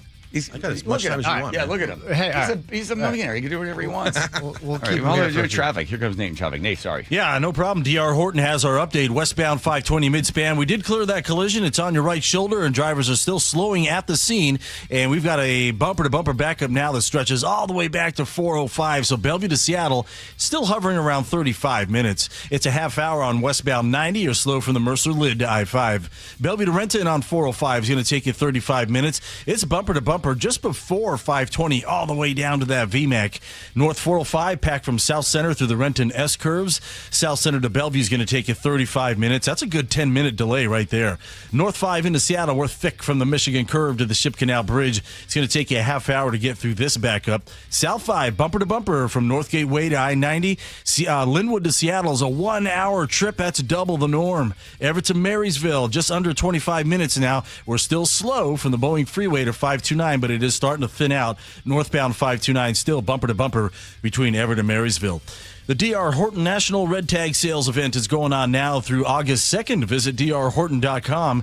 DR Horton, America's builder and equal housing opportunity builder. KIRO Newsradio, real-time traffic. I'm Nate Connors. Dear Ursula, I have a group of friends who have bonded over... Hi, I'm Ursula Voitin from the G and Ursula Show, and I'm launching a new podcast called Ask Ursula. This is your space. Real life, real questions, whether it's about family, friendships, love, and yes, even the fun stuff like travel and finding your signature scent. Hit me up and ask your questions at mynorthwest.com/Ursula. I look forward to connecting with you. At mynorthwest.com and the G and Ursula YouTube channel. Get in the zone, AutoZone. The sounds of summer. They're great until they're not. Luckily, AutoZone has free battery testing and charging. Let me check that for you. To help make a rough moment smooth. Don't miss the Celebrate Free event at AutoZone. Free products with select deals until July 27th. And free services every day. Restrictions apply. Get in the zone, AutoZone. If the world were like a Sleep Number mattress, everything would adapt for your comfort. Your coffee would never get cold. Your flight would always be on time. And your mattress would always respond to you and your unique sleep needs. Sleep Number mattresses are designed to respond to your body and shift with your changing life, helping you fall asleep faster and stay asleep longer. To experience a whole new world of comfort, visit a Sleep Number store or go to sleepnumber.com. Sleep Number, to a good night's sleep. Olympic Hot Tub has terrific ways to achieve total wellness at home. Saltwater hot tubs, swim spas, saunas, and cold plunges, all waiting for you. See our current specials with exciting savings at olympichottub.com. Better you, better life. Our founders believed that freedom wasn't just a word. It was a way of life. The freedom to move forward, the freedom to pursue what matters most, the freedom to live fully. But aging has a way of taking those freedoms away. That's why there's Longevity Medical Clinic. John Curley here. My best move was becoming a patient of Longevity Medical Clinic years ago, and second best move, getting my wife Nicole to join me this year. Stop guessing and start working with a doctor who knows your goals and get personalized care designed around you, not the average patient. Discover what's holding you back and what can help you thrive with longevity. Aging is natural, but some of the effects are undesirable, and you don't want to have to just accept it. So this year, as we celebrate 250 years of freedom, ask yourself a simple question. Are you living with the freedom you deserve? Get real answers about your health and get your free health analysis at Longevity Medical Clinic. Find out more at lmclinic.com. Jane is a small business owner. That's right. And tell them what that's like, Jane. Yeah, well, it's like a roller coaster with a lot of ups and downs, and some days things can feel like they're flying off the rails. Yep, it's a lot. But the Total Solutions Advantage only from Comcast Business can help you manage it all. With the largest, fastest fiber-powered network designed for 100% reliability with business internet and wireless connect. Plus gig speeds with security and equipment included. All with a 5-year price lock. Nice. So everything stays on track. Exactly. The Total Solutions Advantage. Get started for just $60 a month for 12 months when you add Wireless Connect to a qualifying internet package. No one does business like Comcast Business. Limited time offer. Restrictions apply. New customers only. 1-year agreement, paperless billing, and automatic payments with bank account required. $60 offer requires 300 meg internet, security edge, and additional qualifying service. Equipment, taxes, and fees extra. Nearly 1 in 4 people killed on the road in Washington weren't driving. Pedestrians on our roads are incredibly vulnerable, whether they're facing drunk, drugged, drowsy, or distracted drivers. Pedestrians are defenseless on our streets. That's why Davis Law Group fights for pedestrian accident victims and their loved ones after a crash. Davis Law Group delivers. So if you or a loved one have been injured, call Davis Law Group today at 206-888-8888 or visit davislawgroupseattle.com. Perfect game by a Seattle Mariner. It was done by the King.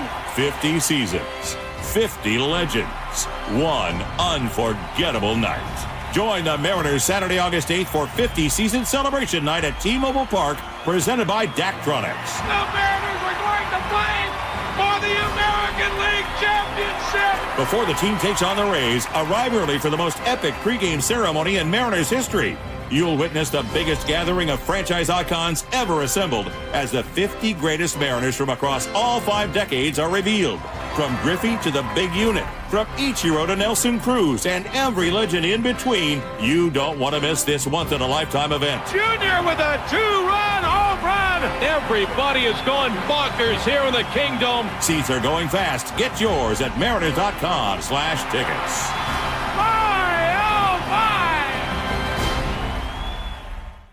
KIRO News Radio 97.3 FM, Northwest News. Now, the latest from KIRO News Radio and mynorthwest.com. Good afternoon, I'm Tim Holt. The National Weather Service has issued a red flag warning for parts of Washington with thunderstorms in the forecast tomorrow. Lightning and high winds could trigger new wildfire starts in the Olympics, Cascades, and parts of central Washington. Wind gusts 35 to 50 miles an hour are possible with those storms. A judge today found years of public nudity and lewd sex acts at Seattle's Denny Blaine Park amount to a public nuisance, but the park will stay open. Judge Samuel Chung's ruling says the city largely failed to enforce its own rules at the park. The judge is ordering the city of Seattle to come up with a plan for the park, staff it, keep up the grounds, and set clear rules on what you can and cannot do there.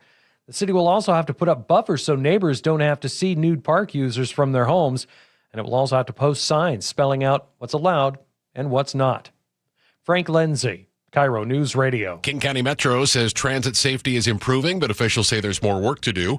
Today, the King County Council received an update on the Regional Transit Safety Task Force created after the 2024 murder of Metro bus driver Sean Yim.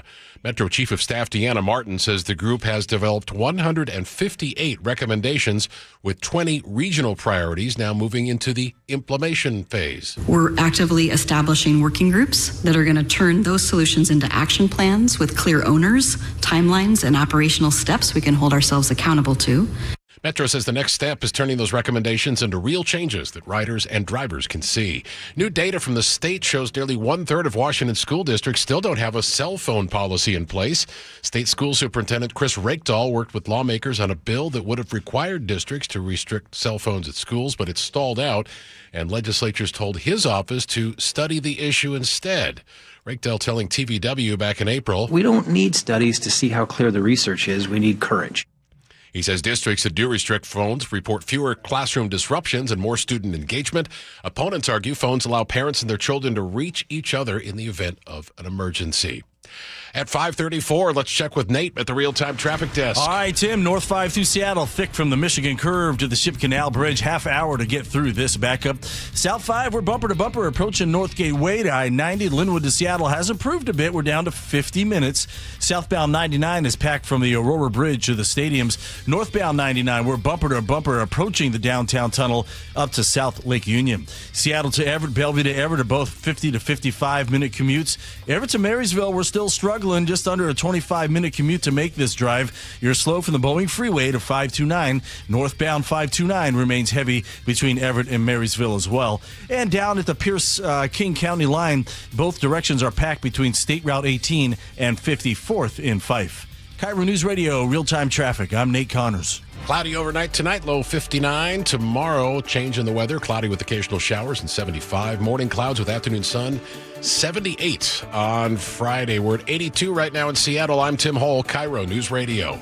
Your best source for local news. You're listening to KIRO News Radio, Northwest News.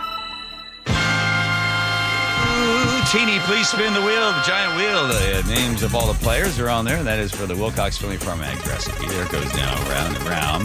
Names of all the players, red, yellow, red, white, and blue. And they're lighting up. And we added Brian's name, and it lands on, well, as luck would have it. Brian Haywood, heartless millionaire that you are, what's your favorite egg recipe? Deviled eggs. Deviled eggs. Oh, deviled eggs. So that Wilcox Family Farm deviled eggs. It's going to be in the recipe as well. That's in the book. They sent to you on an hourly basis. There we go. Thank you. All right. Yeah. Thank you, Teeny. All right. A fun segment called give it some music. I think of an answer. A question. Questions for Brian Haywood. Here we go, Joe.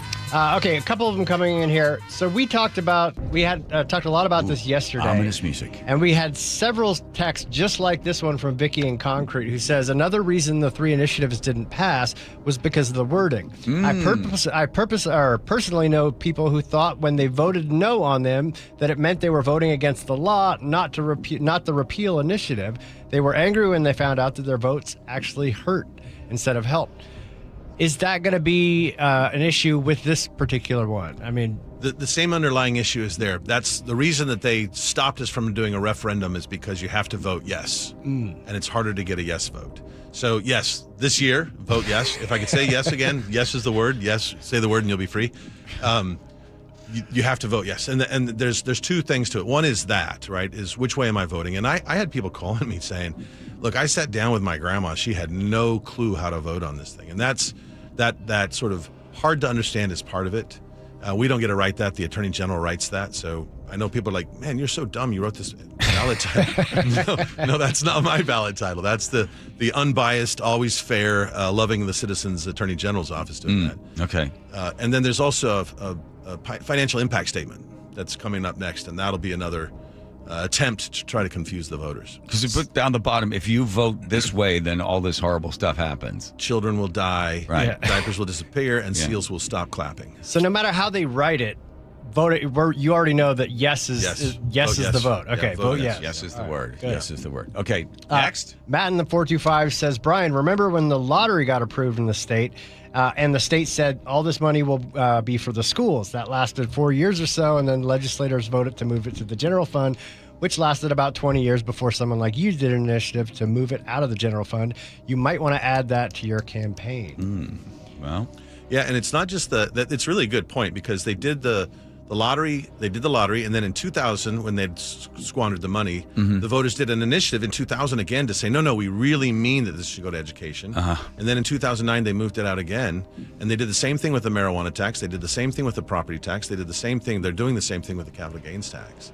So his point is exactly right. There's a long history of promising people this is going to go to children and then squandering it on, I don't know, legislative booze and hookers or something like that. So maybe those make it into your ad campaigns. The history of broken promises. You got one more? I got one more. This one is, I'm sure I know the answer to this one, but Fernando in Seattle says, has Brian ever thought of running for office? He's funny, he's articulate, and apparently has a closet completely devoid of skeletons. Yeah, you did.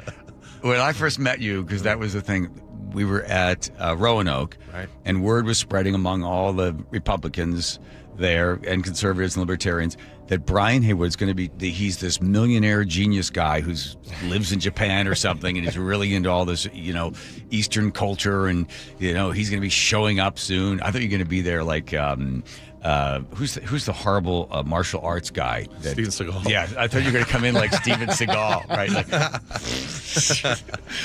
you're throwing people out of the way, right? I use ninja stars instead. Yeah, I like that. And then someone goes, he's going to run for governor. He's going to run for governor. And that was the big story. And then you were like, what happened at that point? Reality smacked me. Like, it's hard. I think, first of all, you don't know what you don't know whenever. And I 5 years ago, I would have said, yeah, I'm absolutely interested in something that's interesting for me to explore and see if it's something I could do. And I learned a huge amount. The first thing I learned on the initiatives was I didn't know 400,000 people, right? Yeah. That's how many you need to get one initiative done.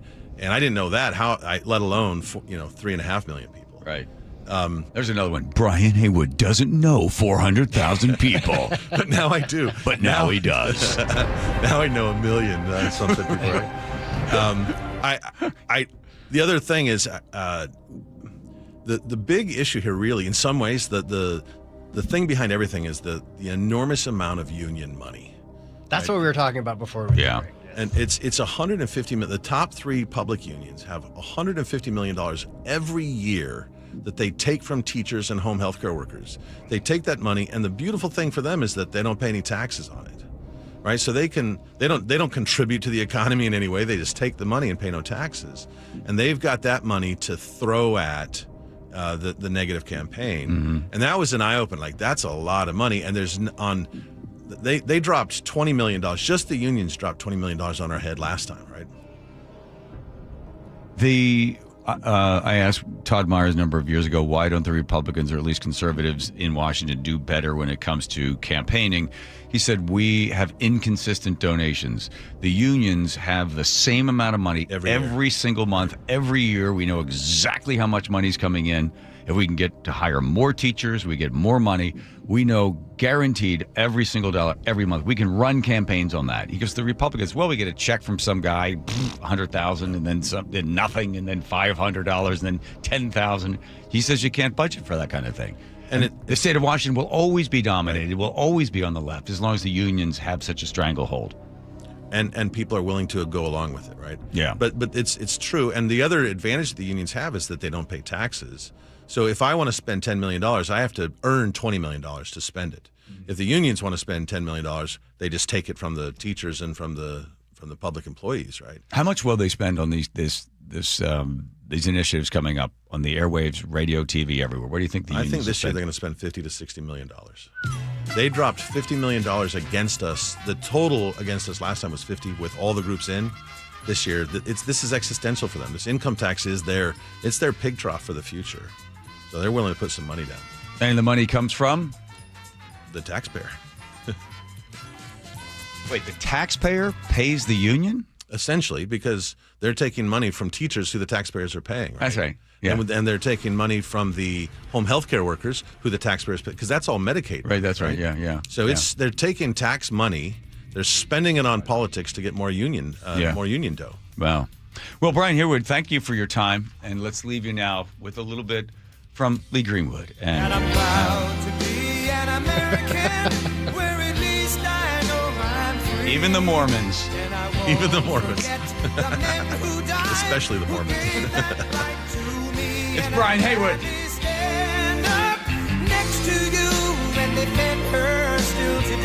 When this is all over, you and Bob Ferguson can shake hands and say, you know what? I respect you. I respect your word, and you gave us a good fight. Thank you, Brian Harewood. And now I'm going to retire. Hopefully that's Bob saying he's going to retire. Not you. All right. Here comes Nate. Checking traffic, Nate. Thanks, John. Seattle Sports with the update. North 5 through Seattle, real thick at the Michigan Curve up to the Ship Canal Bridge. Plan on a half hour to get through this. South 5, you're bumper to bumper from Northgate Wade. I-90, Linwood to Seattle. We're about 45 minutes now. Crossing the lake from Bellevue into Seattle, right around a half hour on both bridge routes. Westbound 520, you're stop and go from 92nd over to I-5. Westbound 90 is crowded from the Mercer Tunnel to I-5, but you're close to the speed limit here. Bellevue to Renton, 35 minutes on 405. Hefty backup starting actually at Northeast 60th all the way down to Northeast 44th near the VMAX. North 405, you're packed from South Center through those S-curves. South Center to Bellevue has improved a half hour. Renton to Puyallup on southbound 167 has improved to 35 minutes. And both directions are struggling from 54th and Fife to State Route 18, both directions of I-5, that is. Download the Seattle Sports app to stay in the know with the latest news, scores, and opinions about your favorite teams. KIRO News Radio, real-time traffic. I'm Nate Connors. All right, tomorrow noon, all of your questions will be answered. If you signed up for K2VisionRLE.com, the webinar is tomorrow at noon. I've been talking about the amazing work that Dr. Kopstein and Dr. King do there. I can tell you from personal experience, 6 years ago when I got another prescription for another pair of glasses, I thought there's got to be some other option because I don't want to have to keep getting glasses every single year as my eyes got worse and worse. I didn't have LASIK. I was over the age of 50, didn't want to wear glasses, no more readers, no more contacts anymore. So I thought, what else? So it's RLE, Refractive Lens Exchange. And the reason I love going over to the K2 Vision is because when I met Kopstein, he said, listen, I'm not going to do this on you unless it's going to have a really great result. Took a look at my eyes. He said, yeah, your eyes are in bad shape. I said, I know. Let's fix them. 5 minutes, one eye, 5 on the other, go back in the next day or 2 days later. I got 20/20 vision. Never look back. Although I could probably look back and see what's way behind me because I've got great eyes now. Thank you, K2 Vision. You want to have the same story? You want to have questions that are answered? Sign up for K2 Vision, K2VisionRLE.com. That's K2VisionRLE.com. 30 years ago, I wanted to be part of keeping the Seahawks in Seattle long term. 3 decades later, 12, they're bringing the trophy home. 2 Super Bowl championship banners hang in the stadium Paul Allen built. Now, a new era of stewardship begins. Most things that seem impossible become possible. And we welcome the Kosla family to Seattle. From the home of the Seahawks since the very beginning, KIRO News Radio. Hey, you know Earthwise Salvage in Soto? That really cool place with all the amazing doors, windows, and other treasure? Great news! They just opened a brand new location nearby. The Salvage Lumber Warehouse is ready to serve as a central resource for contractors, builders, home DIYers, and hobbyist woodworkers, providing access to clean, de-nailed lumber ready for reuse, flooring, beams, siding, mantles, live edge slabs, and so much more. All harvested from structures, not forests. Visit EWSalvage.com. Welcome to this week's Puget Sound Express Whale Report. According to naturalists with Puget Sound Express, the Salish Sea is absolutely packed with whales right now. The past week has seen nearly 20 different humpbacks in the waters off of Port Angeles, with tremendous displays of breaching and lunge feeding. Not to be outdone, Bigg's killer whales have also been gathering in large numbers, with various families traveling and hunting together throughout Puget Sound. Summer is heating up, and so is the whale watching. Family-run Puget Sound Express offers daily guaranteed whale watching tours departing from Edmonds. These are Seattle's most popular and well-reviewed whale tours. Puget Sound Express also offers tours out of Port Townsend and Port Angeles on the Olympic Peninsula. Orcas, humpbacks, minke whales, and so much more. Don't miss out on your chance to see whales in the wild. Family-run Puget Sound Express guarantees you'll see whales or your next trip is free. Book online at PugetSoundExpress.com.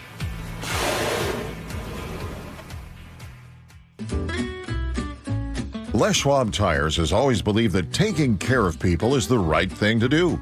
Today, that means more than trusted service. It means delivering real value, too. That's why we're lowering prices on hundreds of tires without changing the service and expertise you've always counted on. Consumer Reports named Les Schwab the best tire retailer for 2026. We'll keep working every day to earn your trust. See leschwab.com for details. Life, liberty, and the pursuit of happiness. Those words weren't written for history books. They were written for you. But it's hard to pursue happiness when aging is part of everyday life. John Curley here. Longevity Medical Clinic was created to help people with overall wellness and longevity, including diabetes management, heart health, weight management, inflammation reduction, nutrition, cognitive health, hormone therapy, and more. I can tell you from personal experience, being a patient for 17 years, I have a richer, fuller life, and I'm better able to pursue my own happiness. As America celebrates 250 years of independence, give yourself the chance to reclaim yours. Independence from aging. Take control of your health before small issues become big problems. Experience a smarter, proactive approach to aging, backed by decades of experience with longevity. Do what I did and feel like yourself again.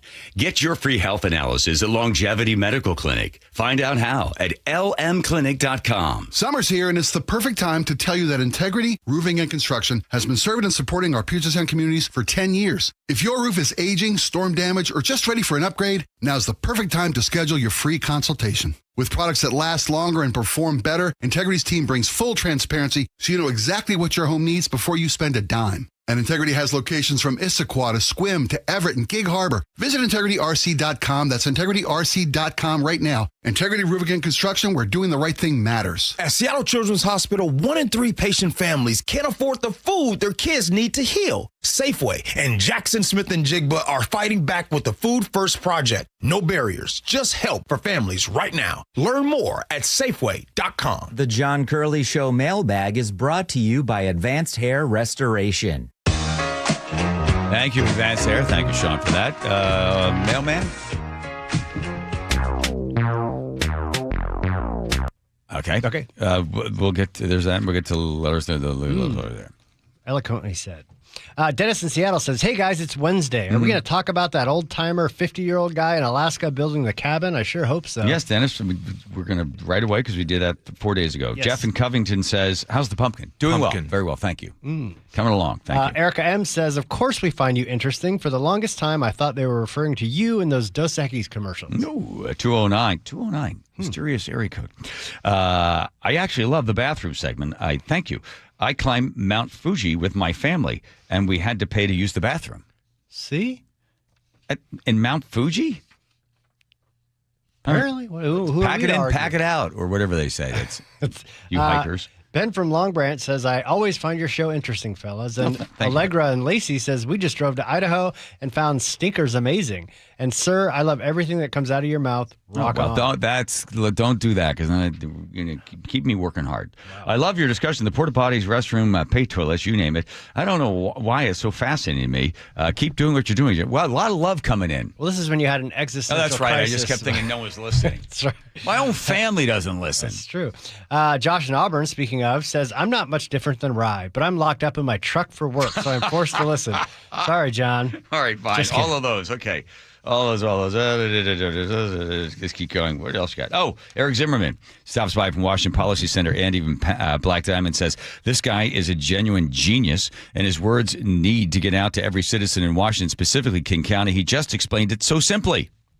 425 says, if homelessness went away, by the way, I agree with him. And I think Eric, that was a phenomenal first-time interview. Yeah. And he's going to do great work for Washington Policy Center. And him and Brian Haywood were having a really fascinating conversation. In the hallway? Yes, as they were crossing paths. So look at us. We might have just sparked the next great revolution in the state of Washington. Huh? Good.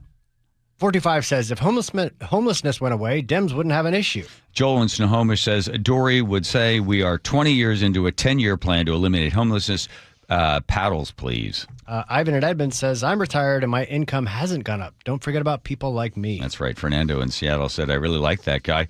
He isn't jaded yet and doesn't know that John is fishing for a specific answer. It's true. Was I fishing? No, you knew ahead of time that he wasn't going to give you the answer that you would normally present. Oh, on that? Yeah. He was just, he's media savvy. It's surprising because, although I guess he's a mayor. Okay, keep going. 206 says, this is bonkers. I was homeless in Seattle for 7 years. I was on the LEAD program at the very beginning. If you think homelessness is anything other than a drug problem, you must be on drugs. I was also offered all sorts of services and treatment and free pipes and needles. And you know what actually got me off the streets in 2019 or 2020? Yeah, 2019. Consequences, prison. I'd love to tell you about it. Keep his number somehow to get in touch with him. All right. And now it is time for the letter of the day. Teeny, thank you. This comes to us from Gabe in Ellensburg, who says, I can't speak for anything else, but this is the most interested I have been in toilets since I drank too much after the Super Bowl. Cheers to flushing for free, gentlemen. That's nice, Gabe. That's well done. All right, we got to get an interview tomorrow. I've got somebody want to have come on. You do? Yeah, I'll tell you about it later. That's a tease. Ooh, I got a great treasure hunting story, too. Oh, that's a tease. Yeah, and I've got a story about the Payday candy bar. Oh. That's a tease. I've got a story about Pop-Tarts. That's a tease. I guess at some point we should... That's all she wrote. Saving that one up. No more. With all those teasers, I thought it was going to be bigger. It's pretty big. There we are. Here comes Nate. Checking traffic, Nathan. Thank you, John. This one brought to us by the KIRO Newsradio App. Seattle to Everett, Bellevue to Everett have both improved to 45 minutes. Everett to Marysville under 20. North 5 heading into Seattle. We are bumper to bumper still, just past that Michigan curve up to the Ship Canal. Give yourself a half hour to get through this backup. South 5, you're bumper to bumper from Northgate Wade. I-90, Linwood to Seattle, about a 45-minute drive. North 405 is solid coming off of I-5 and South Center through the Renton S curves. Down at the King Pierce County line, both directions of I-5 are struggling from 54th and 5 and State Route 18. Eastbound 18 remains packed from I-5 out to Auburn Way South. And then we have scattered backups on Auburn Way this afternoon with fans making their way to see Hillary Duff at the White River Amphitheater. Text the app to 888-973-5476 to download the KIRO News Radio app. Listen to your favorite shows and get the latest news and updates sent straight to your phone. KIRO News Radio, real-time traffic. I'm Nate Connors. KIRO News Radio, where you hear G and Ursula. Why are we talking about a new stadium? Weekdays 9 to noon. In the NFL, the average stadium has 157 suites. Where the rich folks be. Okay. Here in Seattle, you're talking about 120. If you're an owner, I want to potentially have a Super Bowl in Seattle. Sure, I'll take a new stadium as long as not one tax dollar is spent on it. Subscribe to the G and Ursula Show on YouTube and watch live or later. This is a special alert to all Americans who own a vehicle with less than 200,000 miles with an auto warranty about to expire or with no warranty coverage at all. Due to a decline in the economy, CarShield is announcing a low-cost month-to-month vehicle protection plan that is now available to the public to save any driver out-of-pocket expenses on future auto repairs. Call now to find out how you can pay almost nothing for covered auto repairs. Yes, you heard that correctly. Pay almost nothing for covered auto repairs. An open phone line has been established for all drivers to call for a free quick quote. Call 800-330-8323 now. Drivers who are covered will not have to pay for covered repairs again. This protection plan is at an all-time low. Additionally, drivers who activate this vehicle protection today will also receive free roadside assistance, free towing, and car rental options at no additional cost. Call us for your free quick quote today. 800-330-8323. That's 800-330-8323. What do you have to lose? Call 800-330-8323. Again, 800-330-8323.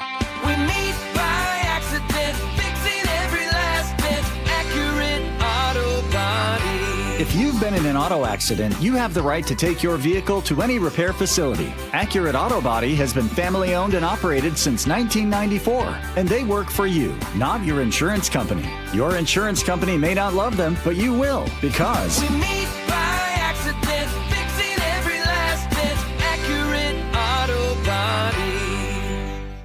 Olympic Hot Tub has more ways than ever to achieve total wellness at home. Immerse yourself in a saltwater hot spring spa and let jets melt stress away. Enjoy a refreshing swim in an endless pool swim spa. Retreat to healing warmth and detox in a Tilo sauna. Then awaken mind and body with a cold plunge. You'll be saying, ah, in no time. Your path to wellness starts today at Olympic Hot Tub.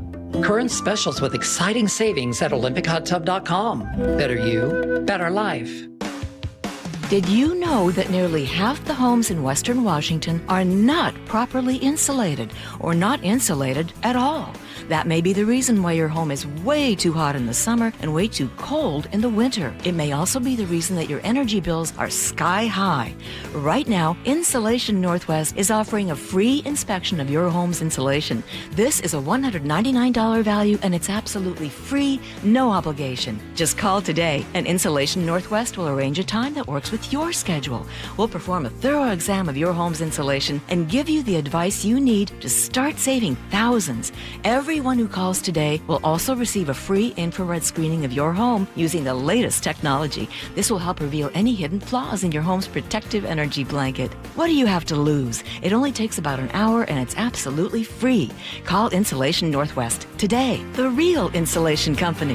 InsulationNorthwest.com. I'm Dr. Mark Shelley, a chiropractic neurologist at Sound Pain Solutions. Carrie injured her back years ago. This is her story. My herniated disc was so significant that they did the first surgery, the laminectomy and a microdiscectomy. The first surgery failed and I ended up with another herniated disc, which is pretty typical that herniations just move up your spine. The doctor was recommending another fusion surgery. So I researched alternative therapies. Sound Pain Solutions developed a plan that included bioelectric therapy, laser therapy, decompression, pressure wave therapy, in addition to rehab. Once we started that comprehensive approach, it went phenomenally. They honestly have given me my life back, and I'm happy to help other patients find sound pain solutions sooner. Schedule a free consultation